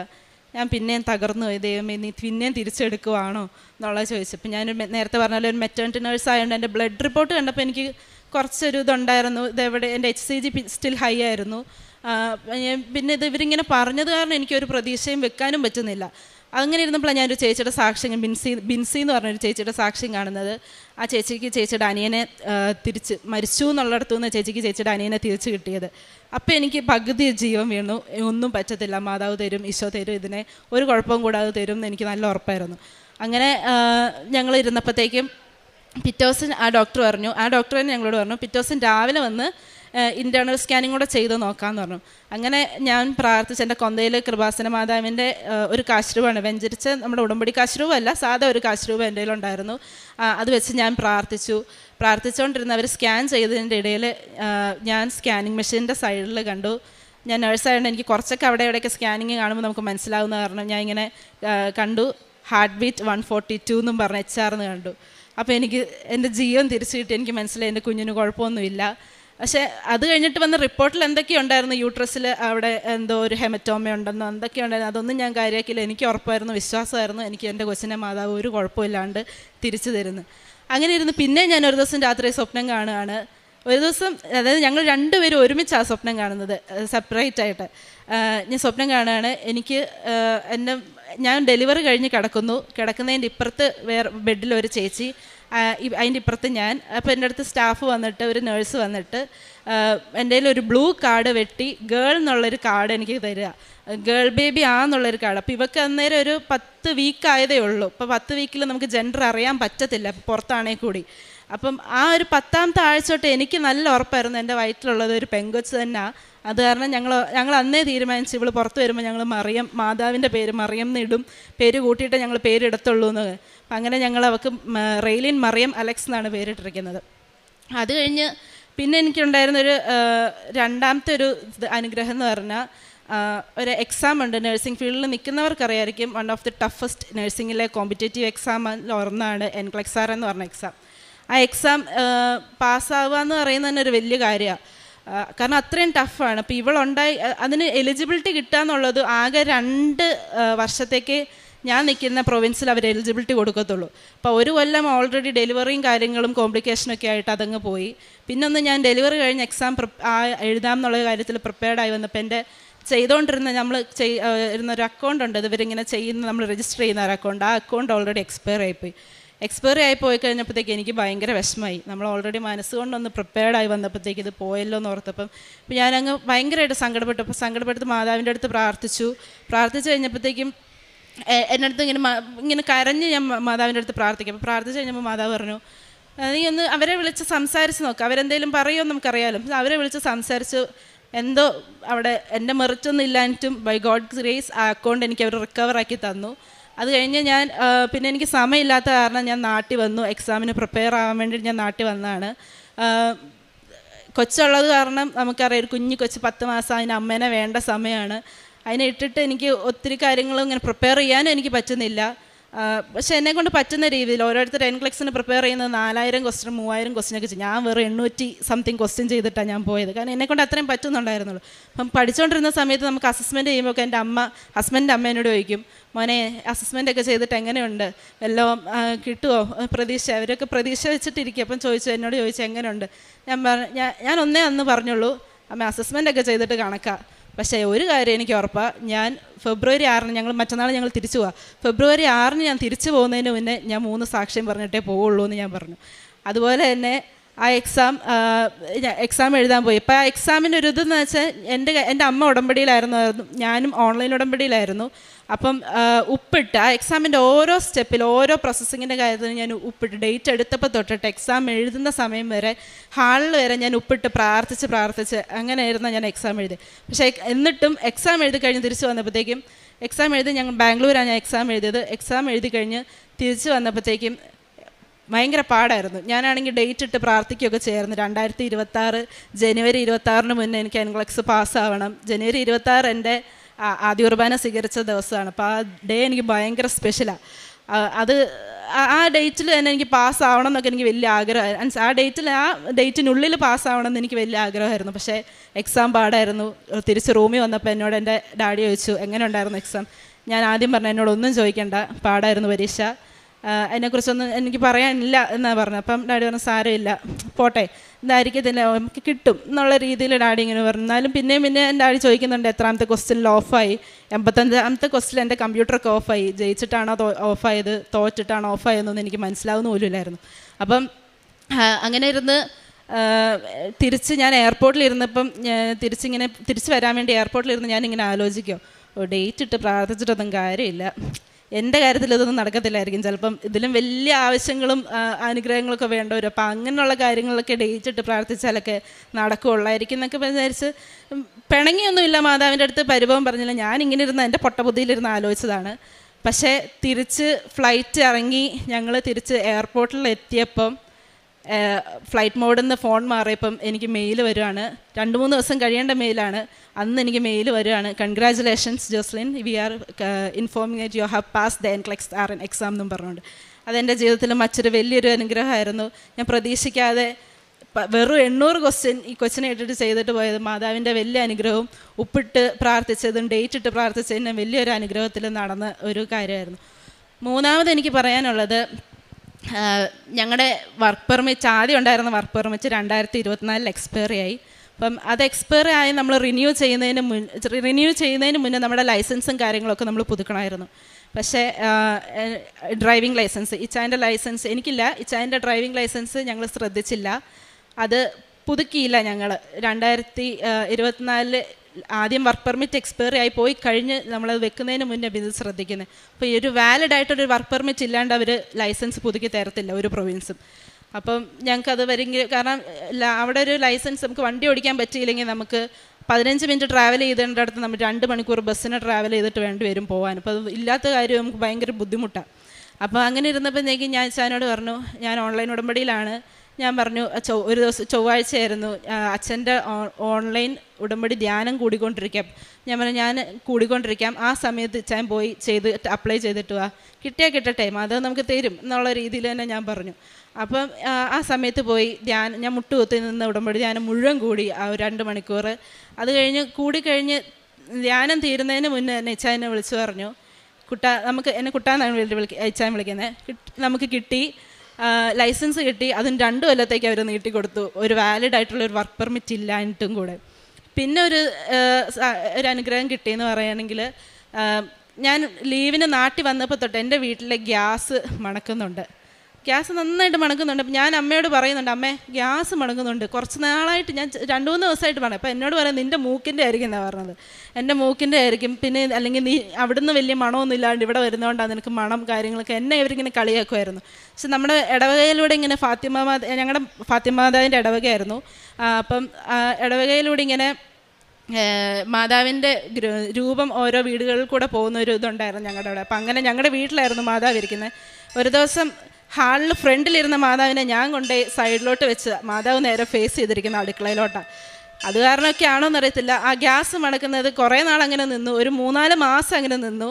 ഒരു ദിവസം ഗ്യാസിൻ്റെ സ്റ്റൗ അങ്ങ് കേടായിപ്പോയപ്പോൾ ഞാൻ പറഞ്ഞു, എന്താണേലും നമുക്കത് മാറ്റിക്കഴിഞ്ഞപ്പോൾ മാറ്റാൻ വേണ്ടി ഞങ്ങൾ പുതിയത് മേടിച്ചതെല്ലാം കഴിഞ്ഞ് മാറ്റി കൊണ്ടുവന്നപ്പോഴത്തേക്ക് അതിൻ്റെ ട്യൂബ് ഉള്ളിൽ ഒടിഞ്ഞ്, ഒരു സ്ലാബിൻ്റെ ഉള്ളിൽ കൂടെ പോയിക്കൊണ്ട്, അപ്പോൾ ട്യൂബ് ഉള്ളിൽ ഒടിഞ്ഞിരിക്കുക. അപ്പോൾ ഞങ്ങൾ സിലിണ്ടറിൽ നിന്ന് ഓഫ് ചെയ്യുന്ന സമയം അല്ലാണ്ട് ബാക്കി സമയമൊക്കെ ഗ്യാസ് ലീക്കായിട്ടിരിക്കുക. ഈ സ്റ്റൗ കേടായ സമയത്ത് ഇത് കത്തിക്കാനുള്ള തന്ത്രപ്പാടില്ല, അമ്മ ലൈറ്ററൊക്കെ എടുത്തിട്ട് കത്തിച്ചിട്ടുണ്ട്. ഇത് തീ പിടിച്ചില്ലെന്ന് നമ്മൾ അറിയാതെ നമ്മളെ സംരക്ഷിക്കുന്ന മാതാവിൻ്റെ ഈശോയുടെയും കരമാണ് നമ്മൾ അന്നേരം ഞങ്ങൾ മനസ്സിലാക്കിയത്. കാരണം ഞങ്ങൾ അറിയാണ്ടിരുന്നൊരു സംഭവമാണ്, ആ ട്യൂബ് ഒടിഞ്ഞിരുന്ന് അതിൻ്റെ ഉള്ളിൽ കൂടെ ഗ്യാസ് ലീക്കായിക്കൊണ്ടിരിക്കുക. അത് 4 മാസമായില്ല അത് പോകാൻ തുടങ്ങിയിട്ടെന്നുള്ളതാണ് അതിൻ്റെ ഏറ്റവും വലിയൊരു കാര്യം. അങ്ങനെ അതിരുന്ന് അപ്പം നോക്കിയപ്പോഴാണ് മാതാവ് കറക്റ്റ്, ഞങ്ങളുടെ വീട്ടിലിരിക്കുന്ന മാതാവും കറക്റ്റ് അടുക്കള ആ ഭാഗത്തോട്ടാണ് നോക്കിക്കൊണ്ട്. അപ്പം ഞാൻ അമ്മയോട് പറഞ്ഞു, കണ്ടേ നമ്മൾ അറിയാണ്ട് ഇരിക്കുന്ന ഓരോ കാര്യത്തിലും നമ്മളെ സംരക്ഷിക്കുന്ന ഈശോയും മാതാവും ഉള്ളപ്പോൾ നമ്മൾ വേറെ എന്തിനാ പേടിക്കേണ്ട കാര്യം എന്നിങ്ങനെ പറഞ്ഞു. അങ്ങനെ ഒരു വലിയൊരു അപകടത്തിൽ നിന്ന് ഞങ്ങളെ മാതാവും ഈശോയും ഞങ്ങളെ സംരക്ഷിച്ചു. അത് ഞങ്ങൾ പോലും ചോദിക്കാത്തൊരു കാര്യം, ഞങ്ങൾ ഉടമ്പടിയിലോ ഒന്നിലും വെക്കാത്തൊരു കാര്യം, നമ്മൾ അറിയുന്നില്ല വീട്ടിൽ ഗ്യാസ് ലീക്കാവും എന്നുള്ള കാര്യമൊന്നും നമ്മൾ പ്രതീക്ഷിക്കാത്തൊരു കാര്യം. വേറൊരു കാര്യം, നമ്മളിപ്പം അച്ഛൻ ധ്യാനത്തിൻ്റെ ഇടയിലൊക്കെ എപ്പോഴും പറയും, സമയത്തിൻ്റെ മേൽ അധികാരമുള്ളതാ മാതാവിന്, അത് കാരണം സമയ ചുരുക്കത്തിന് മാതാവിനെ വിളിച്ച് നമ്മൾ പ്രാർത്ഥിക്കണം എന്നൊക്കെ പറയും. ശരിയാണ്, കാനായിലെ കല്യാണ പേരിൽ ഈശോയുടെ സമയം ആവാനിട്ട് പോലും മാതാവ് അപേക്ഷിച്ചതിൻ്റെ പേരിൽ ഈശോ അന്നേരം അത്ഭുതം പ്രവർത്തിച്ചത്. അപ്പം ഞങ്ങളിങ്ങനെ പ്രാർത്ഥിക്കുകയൊക്കെ ചെയ്യുമ്പോൾ ഞങ്ങൾ PR-ന് ഫയൽ വെച്ചിരിക്കുകയാണ്. അപ്പോൾ ഫയൽ വെച്ചിരിക്കുന്ന സമയത്ത് ഇതൊരു ഓൾമോസ്റ്റ് ഇപ്പോൾ ഒരു 11 മാസമായിട്ട് ആ ഫയലൊന്നും അനങ്ങിയിട്ടില്ല. അപ്പം എൻ്റെ കൊച്ചിൻ്റെ മാമോസായിരുന്നു ജനുവരി 26-ന്. അത് കഴിഞ്ഞ് ഞങ്ങൾ വേളാങ്കണ്ണി പോയി ഒരു ഫുഡ് പോയ്സൺ അടിച്ച് ഇന്നലെ വരെ ഞാൻ കിടപ്പായി കഴിഞ്ഞിട്ട് ഇങ്ങോട്ട് വരാൻ പറ്റത്തില്ല, സാക്ഷ്യം പറയാൻ പറ്റത്തില്ല എന്നൊക്കെ വിചാരിച്ചിരിക്കുമായിരുന്നു ഞാൻ. പക്ഷേ ഇന്നലെ വൈകുന്നേരം ആയപ്പോൾ എനിക്ക് കുഴപ്പമില്ലാണ്ട്, അപ്പോൾ ആ ഒരു ഗ്യാപ്പിൽ ഞാൻ അച്ഛനോട് പറഞ്ഞു നമുക്ക് എന്താണെങ്കിലും കൃപാസനത്തിൽ പോവാം, സാരമില്ല. ഇപ്പോൾ ഒരു 3 സാക്ഷ്യം പറയുമെന്നാണ് ഞാൻ നേർന്നിരുന്നത്. ഒന്ന് എൻ്റെ കുഞ്ഞുണ്ടായത്, പിന്നെ NCLEX പാസ്സായതിൻ്റെ, അതായിരുന്നു എൻ്റെ മെയിൻ കാര്യങ്ങൾ. പിന്നെ ഞങ്ങളുടെ PR-ൻ്റെ ഫയൽ അവർക്ക് കിട്ടി, AOR വരും, അത് പറയും എന്നുള്ള സാക്ഷ്യമായിരുന്നു ഞാൻ ഇങ്ങനെ മനസ്സിൽ നേർന്നിരുന്നത്. അപ്പം ഞാൻ വിചാരിച്ചു സാരമില്ല, ജനുവരി 30 ഞങ്ങൾ വർക്ക് പെർമിറ്റ് ഒന്നുകൂടെ എക്സ്റ്റൻഷന് കൊടുത്തായിരുന്നു, ഈ കഴിഞ്ഞ ജനുവരി 30. അപ്പം അത് പറയാം എന്നൊക്കെ വിചാരിച്ച് എന്താണേലും മാതാവ് തരും, ഇച്ചിരി സമയം വൈകിയാലും തരും എന്നുള്ള രീതിയിൽ ഞങ്ങളിങ്ങനെ ഇരുന്നു. ഇന്നലെ എൻ്റെ കുഞ്ഞിന് ഇങ്ങോട്ട് വരുമ്പോഴത്തേക്കും അവൾക്ക് എക്സീമയുണ്ട്. അപ്പം വെയിലും കാര്യങ്ങളും ചൂടും കുറച്ച് പ്രശ്നമായിട്ട് ഞങ്ങൾ റൂം ഒന്ന് എടുത്ത് ബുക്ക് ചെയ്യാമെന്നൊക്കെ വിചാരിച്ച് ഇവിടെ വിളിച്ച് ഒരു 9:30 ആയപ്പോൾ ഞങ്ങൾ റൂം വിളിച്ച് ബുക്ക് ചെയ്ത് എല്ലാം കഴിഞ്ഞ് ഇങ്ങോട്ട് വരാൻ വേണ്ടി ഫുഡ് കഴിച്ച് നേരത്തെ കിടക്കാം, നേരത്തെ വെളുപ്പിനൊന്നും പോരാന്നൊക്കെ കരുതി. സമയം 10 മണിയായപ്പോൾ ഞങ്ങൾ പ്രോസസ്സ് ചെയ്ത ചേട്ടൻ ഞങ്ങളെ വിളിച്ച് പറയാണ് നിങ്ങളുടെ AOR വന്നു. AOR മാത്രമല്ല ബയോമെട്രിക്സ്. ഞാൻ അമ്മയോട് പറഞ്ഞ പോലെ തന്നെ ഞാൻ 3 സാക്ഷ്യം പറയുമെന്ന് പറഞ്ഞു. ഇന്ന് ഞാൻ വന്ന് ഇവിടെ തീർത്ഥാടന ഉടമ്പടി എടുത്തപ്പോൾ എനിക്ക് പിടിക്കാൻ കിട്ടിയതും മാതാവിനെ. അങ്ങനെ ഒരു അനുഗ്രഹത്തിൻ്റെ പെരുമഴ തന്നെ ജപമാല പോലും ചെല്ലാത്ത എനിക്ക് മാതാവ് തന്നിട്ടുണ്ടെങ്കിൽ നിങ്ങൾക്ക് അതിലും കൂടുതൽ കിട്ടും, അതെൻ്റെ വിശ്വാസമാണ്. പിന്നെ ഞാൻ ആദ്യം ഉടമ്പടി എടുത്തത് തന്നെ ആ സങ്കടപ്പെട്ടിരുന്ന സമയത്ത് ജപമാല ചെല്ലാം എന്നുള്ളൊരു, എൻ്റെ അമ്മ ജപമാല ചെല്ലിയിട്ടാണ് ലാസ്റ്റ് സന്ധ്യാപ്രാർത്ഥനയ്ക്കുള്ളിൽ അതിൻ്റെ ലാസ്റ്റത്തെ സായന പ്രാർത്ഥന ഉടമ്പടിയുടെ ചെല്ലുന്ന ഞാൻ കണ്ടിട്ടുള്ളൂ. അപ്പോൾ എൻ്റെ വിചാരം ഉടമ്പടി എടുത്താൽ ജപമാല നിർബന്ധമായിട്ടും ചെല്ലണം എന്നായിരുന്നു. അപ്പം അങ്ങനെയാണ് ഞാൻ ഉടമ്പടി എടുത്തത് തന്നെ ജപമാല ചൊല്ലാൻ വേണ്ടിയിട്ട്. അപ്പം പിന്നെ എനിക്ക് ജപമാലയായിട്ട് എൻ്റെ ഇടവകയിലുള്ള, ഞാൻ ഫാത്തിമ മാതാവിൻ്റെ ഇടവകയാണ്. ഫാത്തിമ മാതാവ് മെയ് 13 പ്രത്യക്ഷപ്പെട്ട, അന്ന് മെയ് 13 എൻ്റെ ബർത്ത്ഡേ. അപ്പം അങ്ങനെയൊക്കെ ജപമാലയായിട്ട് കുറേ കണക്ഷൻ ഉണ്ടായിട്ട് പോലും ഞാൻ ചെല്ലാത്ത ഒരാളായിരുന്നു. അപ്പം എൻ്റെ മനസ്സിൽ അതെന്നും ഒരു ഇതായിട്ട് കിടക്കുമായിരുന്നു, ഞാൻ എന്താ ജപമാല ചെല്ലാത്തത്, മാതാവിന് ഇഷ്ടമില്ലാന്ന് ചെല്ലട്ടോ, അങ്ങനെ ആരും വിചാരിച്ചേക്കരുത്. ഭയങ്കര ഇഷ്ടമാണ്, ഈശോനെ ഇഷ്ടം. ഞാൻ ഫുൾ ഈശോ ആയിട്ട് ഡയറക്റ്റ് ഡീലിംഗ് ആയിരുന്നു. എനിക്ക് ഈശോ ആണ് ഫസ്റ്റ് പ്രയോറിറ്റി. ഇപ്പോഴും അങ്ങനെ ഈശോ ആണ് നമ്മുടെ ഫസ്റ്റ് പ്രയോറിറ്റി. അങ്ങനെയല്ല, ഞാൻ ഈശോ ആയിട്ട് ഡയറക്റ്റ് പറയാം, മാതാവ് വഴി അങ്ങനെ പറയുന്ന ഒരു പരിപാടി എനിക്കില്ലായിരുന്നു. പക്ഷെ എന്നാലും അത് മാതാവ് വഴി പറഞ്ഞാൽ നമുക്ക് കുറച്ചുകൂടെ എളുപ്പത്തിൽ അമ്മ പറഞ്ഞാൽ മകന് കേൾക്കാതിരിക്കാൻ പറ്റത്തില്ല എന്നുള്ളൊരു സംഭവം പിന്നെ എനിക്ക് മനസ്സിലായി. അത് കാരണം ഞാനിപ്പം ജപമാല ചെല്ലുന്നുണ്ട്, നന്നായിട്ട് പ്രാർത്ഥിക്കുന്നുണ്ട്. ഈ ഉടമ്പടി ജീവിതത്തിലൂടെ തന്നെ എനിക്ക് കുറേ ആത്മീയ കാര്യങ്ങൾ നടന്ന ഒരു വലിയ കാര്യമാണ് ജപമാല. അതുപോലെ തന്നെ ഇത് വെച്ച് ഞാൻ ഉടമ്പടിയിലായിരുന്നപ്പോൾ പ്രാർത്ഥിച്ച ഒരു കാര്യം പോലും കുറച്ചൊക്കെ വൈകിയിട്ടുണ്ടെങ്കിലും വൈകിയതിൽ എനിക്ക് ഒരു പരാതി ഇല്ലാത്ത ഒരാളാണ്. എനിക്ക് ഞാൻ പ്രാർത്ഥിക്കുന്ന കാര്യം അപ്പം തന്നെ സാധിച്ചു കിട്ടണം അങ്ങനെയുള്ളൊരു വ്യക്തിയല്ല ഞാൻ. എൻ്റെ കാര്യം അവർ പരിഗണിക്കുന്നുണ്ട് എന്ന് എനിക്ക് എവിടെയെങ്കിലും ഒരു തെളിവ് അത്രയും കിട്ടിയാൽ മതി. ഇത് നടന്നാലും നടന്നില്ലെങ്കിലും ഈശോയും മാതാവ് എന്നെ കാണുന്നുണ്ട് എന്നുള്ളൊരു പരിഗണന കിട്ടുന്ന അത്രയുള്ളൊരാഗ്രഹമുള്ളൂ എനിക്ക്. അപ്പോൾ ഇത് ഇന്നത് നടക്കണം എന്നുള്ള അങ്ങനെയൊന്നുമില്ല.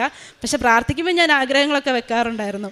അപ്പോൾ എനിക്ക് നിങ്ങളോട് പറയാനുള്ളത്, സ്വർഗം തുറന്ന് സ്വന്തം മോനെ തന്നൊരപ്പൻ, സ്വന്തം മോൻ കൺമുന്നിൽ കിടന്ന് ചാട്ടയടി ഏറ്റിട്ടും ഒരു പരാതിയും കൂടാതെ മകനെ തന്ന ഒരമ്മയുണ്ട്. നമ്മുടെ മക്കളുടെ ആവശ്യങ്ങൾക്കും നമ്മുടെ സംരക്ഷണത്തിനൊക്കെ മാധ്യസ്ഥം വഹിക്കുന്ന ഒരമ്മ, നമ്മുടെ പാപത്തിന് വേണ്ടി ക്രൂശിൽ ഒരു തെറ്റും ചെയ്യാണ്ട് മരിച്ചവരുമായി. നമുക്കിതിൽ കൂടുതൽ എന്താ വേണ്ടത്? ഈശോ നമ്മുടെ കൂടെയുണ്ട്, മാതാവ് നമ്മുടെ കൂടെയുണ്ട്. പിന്നെ എനിക്ക് കാരുണ്യപ്രവൃത്തി ഞാൻ ചെയ്തതെന്ന് വെച്ചാൽ, കാനഡയിൽ ഞാൻ കാനഡയിലായിരുന്ന കാരണം ഈ ഫുഡ് കൊണ്ടുപോയി കൊടുക്കൽ അങ്ങനെയൊക്കെ കുറച്ച് റിസ്ക് ഉള്ള പരിപാടിയാണ്. നമുക്കറിയത്തില്ല ആൾക്കാർക്ക് എന്തൊക്കെ ഫുഡ് അലർജിയും കാര്യങ്ങളൊക്കെ. ഇപ്പം ഒരു മെഡിക്കൽ ഫീൽഡിൽ നിൽക്കുന്ന ഒരാൾ കൊടുക്കുമ്പോൾ അതിന് കുറച്ചുകൂടെ കോൺസിക്വൻസ് കൂടുതലാണ്. അപ്പോൾ അത് കാരണം ഞാൻ ചെയ്തുകൊണ്ടിരുന്ന ഒരു കാരുണ്യപ്രവൃത്തി ആ സമയത്ത് എന്താണെന്ന് വെച്ചാൽ, പിന്നെ പൈസ കൊടുക്കാനും നമുക്ക് പറ്റത്തില്ല.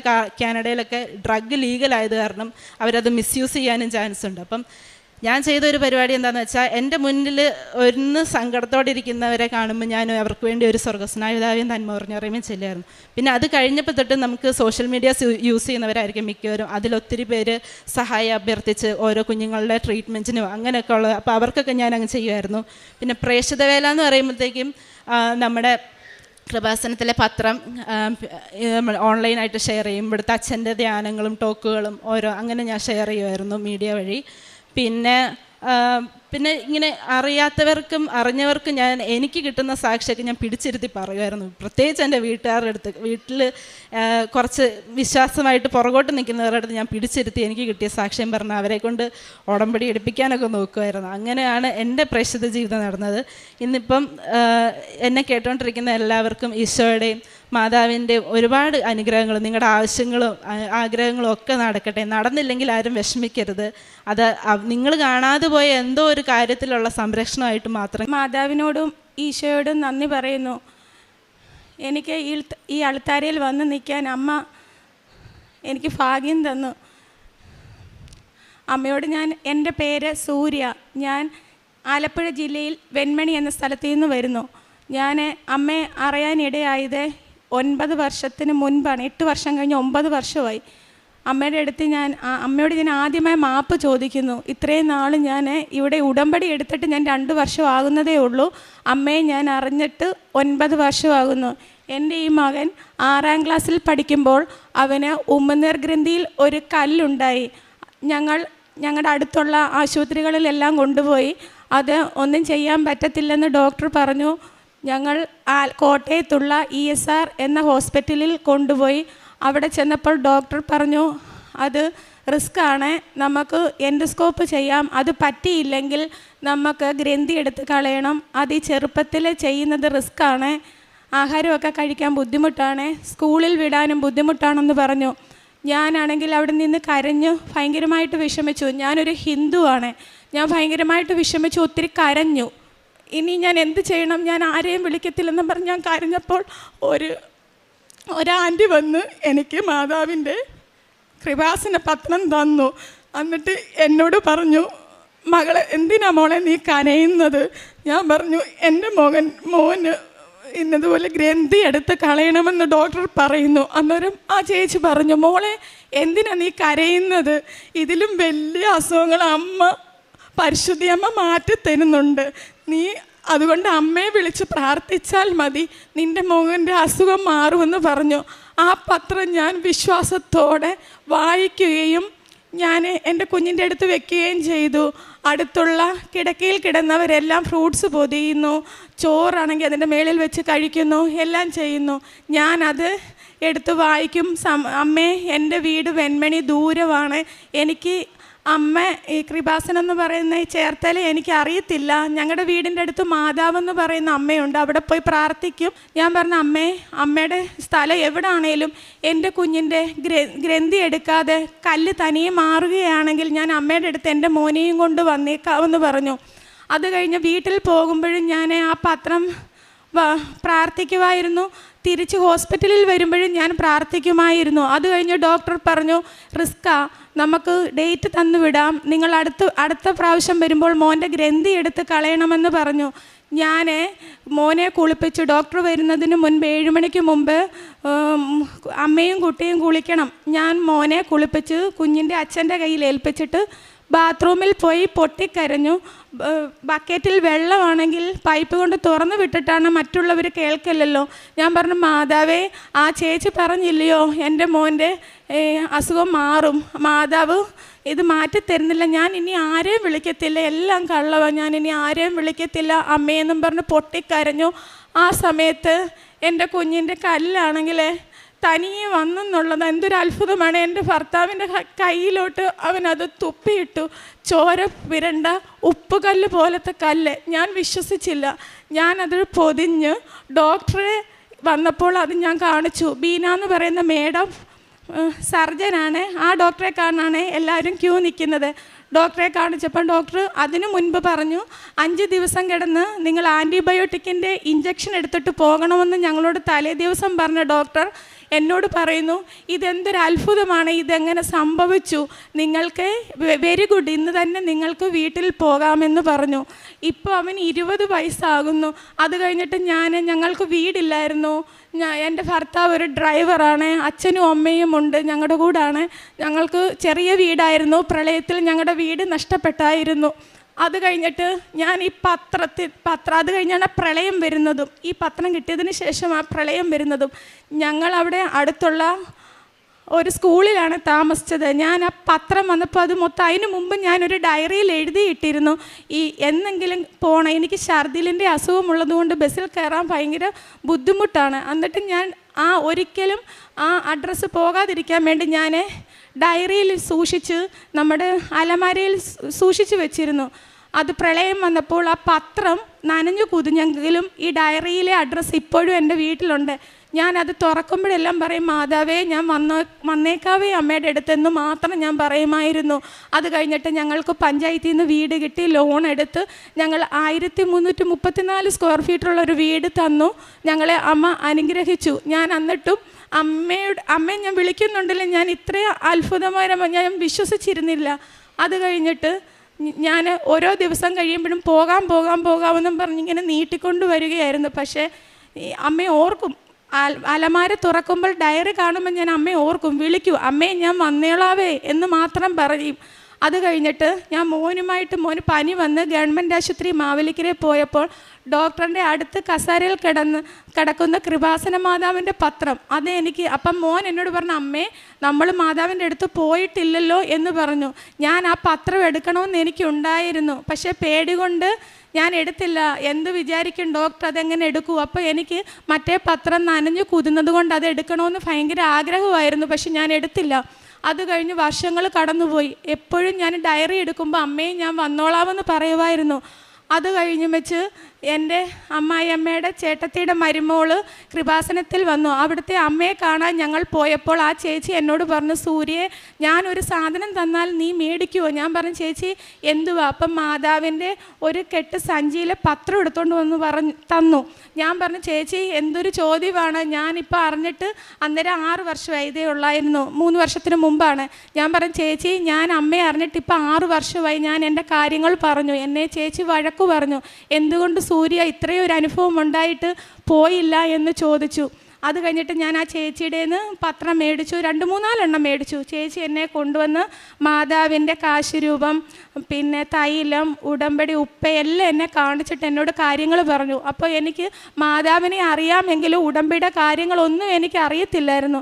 അത് കഴിഞ്ഞിട്ട് ഞാൻ വീട്ടിൽ വന്നിട്ട് എൻ്റെ ഭർത്താവിനോട് പറഞ്ഞു, നമുക്ക് മാതാവിൻ്റെ അടുത്ത് പോകണം. അപ്പോൾ ഭർത്താവ് പറഞ്ഞു, നമുക്ക് പോകാം, നീ എൻ്റെ ഛർദിൽ കാരണമല്ലേ എന്ന് പറഞ്ഞു. അപ്പം ഞാനാണെങ്കിൽ ഡ്രൈവിങ് പഠിക്കാൻ പോയി.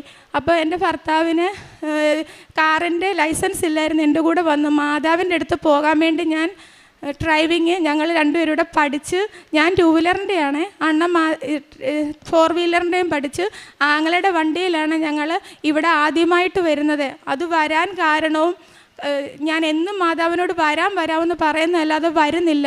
പിന്നെ എൻ്റെ ഭർത്താവിന് 2024 ഡെങ്കിപ്പനി വന്നു കഴിഞ്ഞപ്പോൾ മാവേലിക്കര ആശുപത്രിയിൽ പോയപ്പോൾ ഇവൻ പ്ലസ് ടുവിൻ്റെ പരീക്ഷ ആകാറായിരുന്നു. അന്നേരം ഞാൻ അവിടെ ഇരുന്ന് കരയുക. ഡോക്ടർ പറഞ്ഞു ഡെങ്കിപ്പനിയാണ്, ഇത് കൂടുതലാണെന്ന് പറഞ്ഞ് ഞാൻ അവിടെ വെല്ലുവായിൽ എനിക്ക് എന്തെങ്കിലും ഒരു കാര്യം പറഞ്ഞാൽ എനിക്കത് ഭയങ്കര സങ്കടമാണ്. എനിക്ക് അത് പിടിച്ച് നിൽക്കാനുള്ള ഇതില്ല, ഞാൻ കരയും. അന്നേരം ഞാൻ കരഞ്ഞുകൊണ്ടിരുന്നപ്പോൾ മോൻ അന്ന് ലൈസൻസ് പോലും ആയിട്ടില്ലായിരുന്നു. ആങ്ങളുടെ കാറും എടുത്തുകൊണ്ടാണ് മോനെ അവൻ്റെ അച്ഛനെയും കൊണ്ട് വന്നത്. പുള്ളിക്ക് വണ്ടി ഓടിക്കാനൊന്നും വയ്യായിരുന്നു. അന്നേരം ഞാൻ കരഞ്ഞുകൊണ്ടിരുന്നപ്പോൾ മോൻ്റെ കയ്യിൽ ഒരു അച്ഛൻ വന്ന് 2 പത്രം കൊടുത്ത്. എന്നിട്ട് എൻ്റെ അടുത്ത് അവൻ വന്നിട്ട് പറഞ്ഞു, അമ്മയെ മാതാവിൻ്റെ പത്രം. അത് വെച്ചിട്ട് ഞാൻ പറഞ്ഞു, മാതാവേ എൻ്റെ ഭർത്താവിനെ ഇവിടെ അഡ്മിറ്റ് ആക്കല്, ദൂരെ എങ്ങും വിടുകയും ചെയ്യല്, കാരണം എനിക്ക് യാത്ര ചെയ്യാൻ ബുദ്ധിമുട്ടാണ്, എൻ്റെ കുഞ്ഞുങ്ങളെയും അവിടെ അച്ഛനും അമ്മയും വയ്യാത്തതാണ്, ഞാൻ എന്ത് ചെയ്യും എന്ന് പറഞ്ഞപ്പോൾ ഡോക്ടർ പിന്നീട് പറഞ്ഞു, നിങ്ങൾക്ക് വീട്ടിൽ പോകാമെന്ന് പറഞ്ഞു. അത് കഴിഞ്ഞിട്ട് അഡ്മിറ്റ് ആക്കിയില്ല, ഞങ്ങൾ വീട്ടിൽ വന്നു.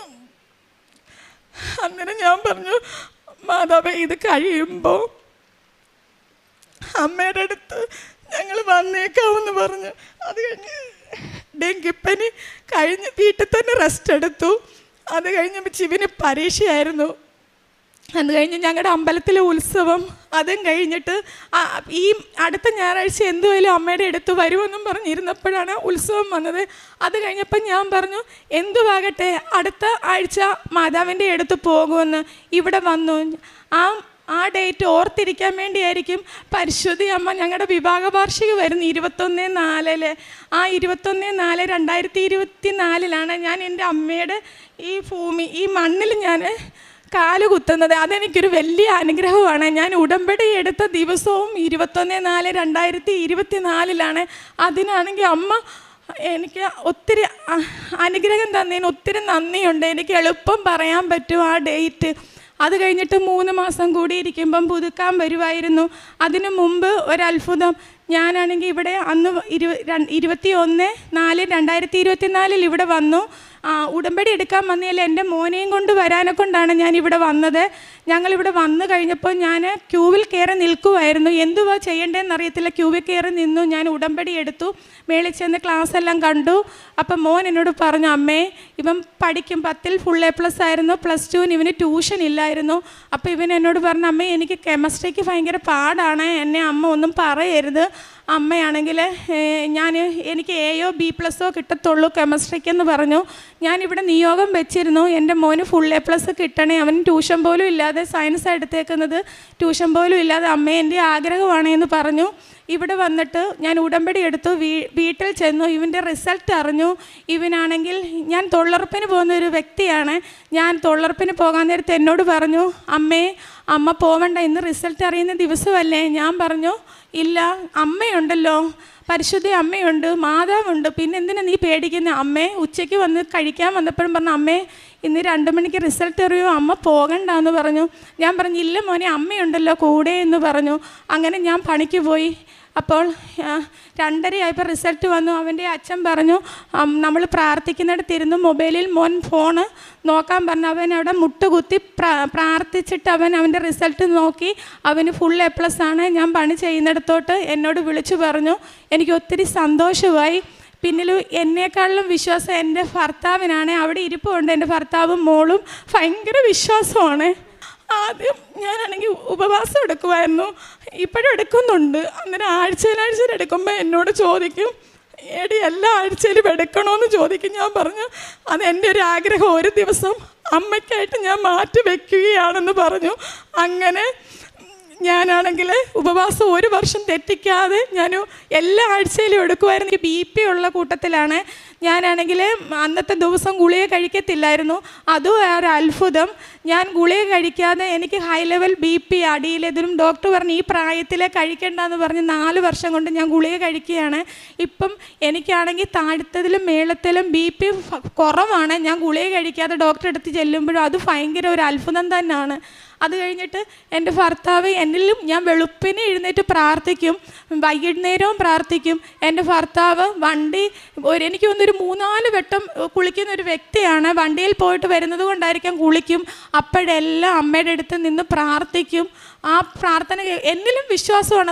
എനിക്കതിൽ ഏറ്റവും കൂടുതൽ സപ്പോർട്ടും ചെയ്യുന്നുണ്ട്.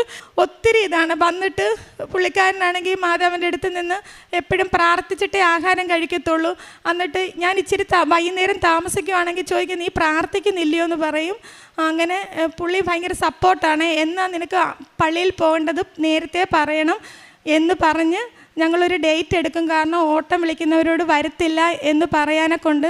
ഞാനാണെങ്കിൽ പത്രങ്ങളാണെങ്കിൽ പ്രേക്ഷിത പ്രവർത്തനം ചെയ്യുന്ന പത്രം കിട്ടിക്കഴിഞ്ഞാൽ ഇന്ന് എനിക്ക് കിട്ടിയ ഞാൻ ഒരാൾക്കെങ്കിലും ഞാനത് കൊടുത്തിരിക്കുക. എൻ്റെ അനുഭവങ്ങൾ പറഞ്ഞാണ് ഞാൻ കൊടുക്കുന്നത്.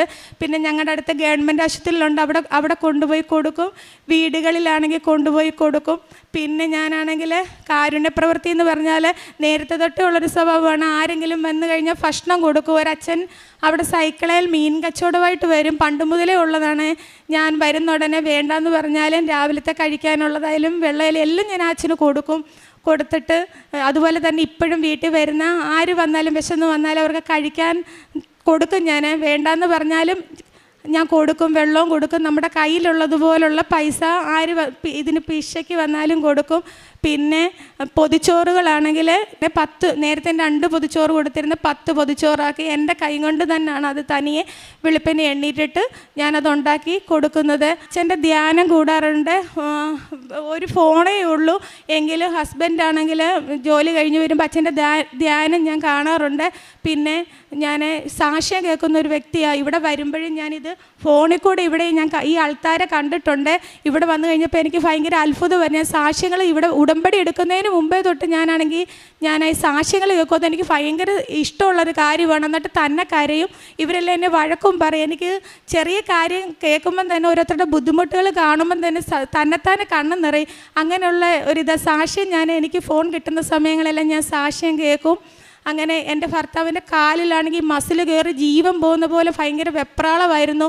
ഞാനിവിടുന്ന് ഉടമ്പടി എടുത്തു പോയി 2 മാസം കഴിഞ്ഞപ്പോൾ പണ്ടൊരു ആക്സിഡൻറ്റ് ഉണ്ടായതാണ്, കാലിൻ്റെ ചിരട്ട അവിടെ അത് മാറ്റി വെച്ചതാണ് കുഞ്ഞിൽ. അപ്പോൾ അവിടെ ഭയങ്കര നീര് കയറി കൊള്ളുന്നുണ്ട് ഒത്തിരി നേരം നിന്ന് കഴിഞ്ഞാൽ. അപ്പോൾ ഡെക്കറേഷൻ പരിപാടിക്ക് പോയിട്ട് വരുമ്പോൾ ഭയങ്കര നീരും വേദനയാണ്.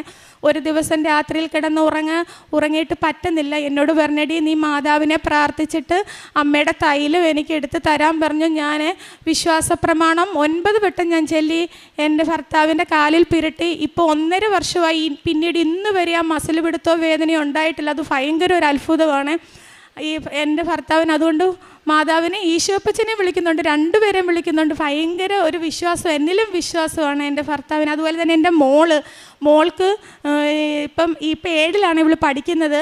അവൾക്കാണെങ്കിൽ വൈകുന്നേരം ആകുമ്പോൾ അമ്മയെ പ്രാർത്ഥിക്കണ്ടായോ, അതുപോലെ ഒരു പനിയോ എന്തൊരു കാര്യം വന്നാലും ഞങ്ങൾ ആശുപത്രി പോകാറില്ല. അമ്മയുടെ ഉപ്പെടുത്തിട്ട് കഞ്ഞിക്കത്തും കഞ്ഞിവെള്ളത്തിലും കലക്കിയാണ് ഞാൻ അവൾ എന്നോട് പറയും, അമ്മ ഛർദ്ദിക്കുകയൊക്കെ ചെയ്യുമ്പോൾ പറയും, അമ്മേ മാതാവിൻ്റെ തേനും ഉപ്പും ഒക്കെ തന്നാൽ മതി എന്ന്. അങ്ങനെ ഞാൻ കൊടുക്കുന്നത്. ഒത്തിരി നന്ദിയുണ്ട്.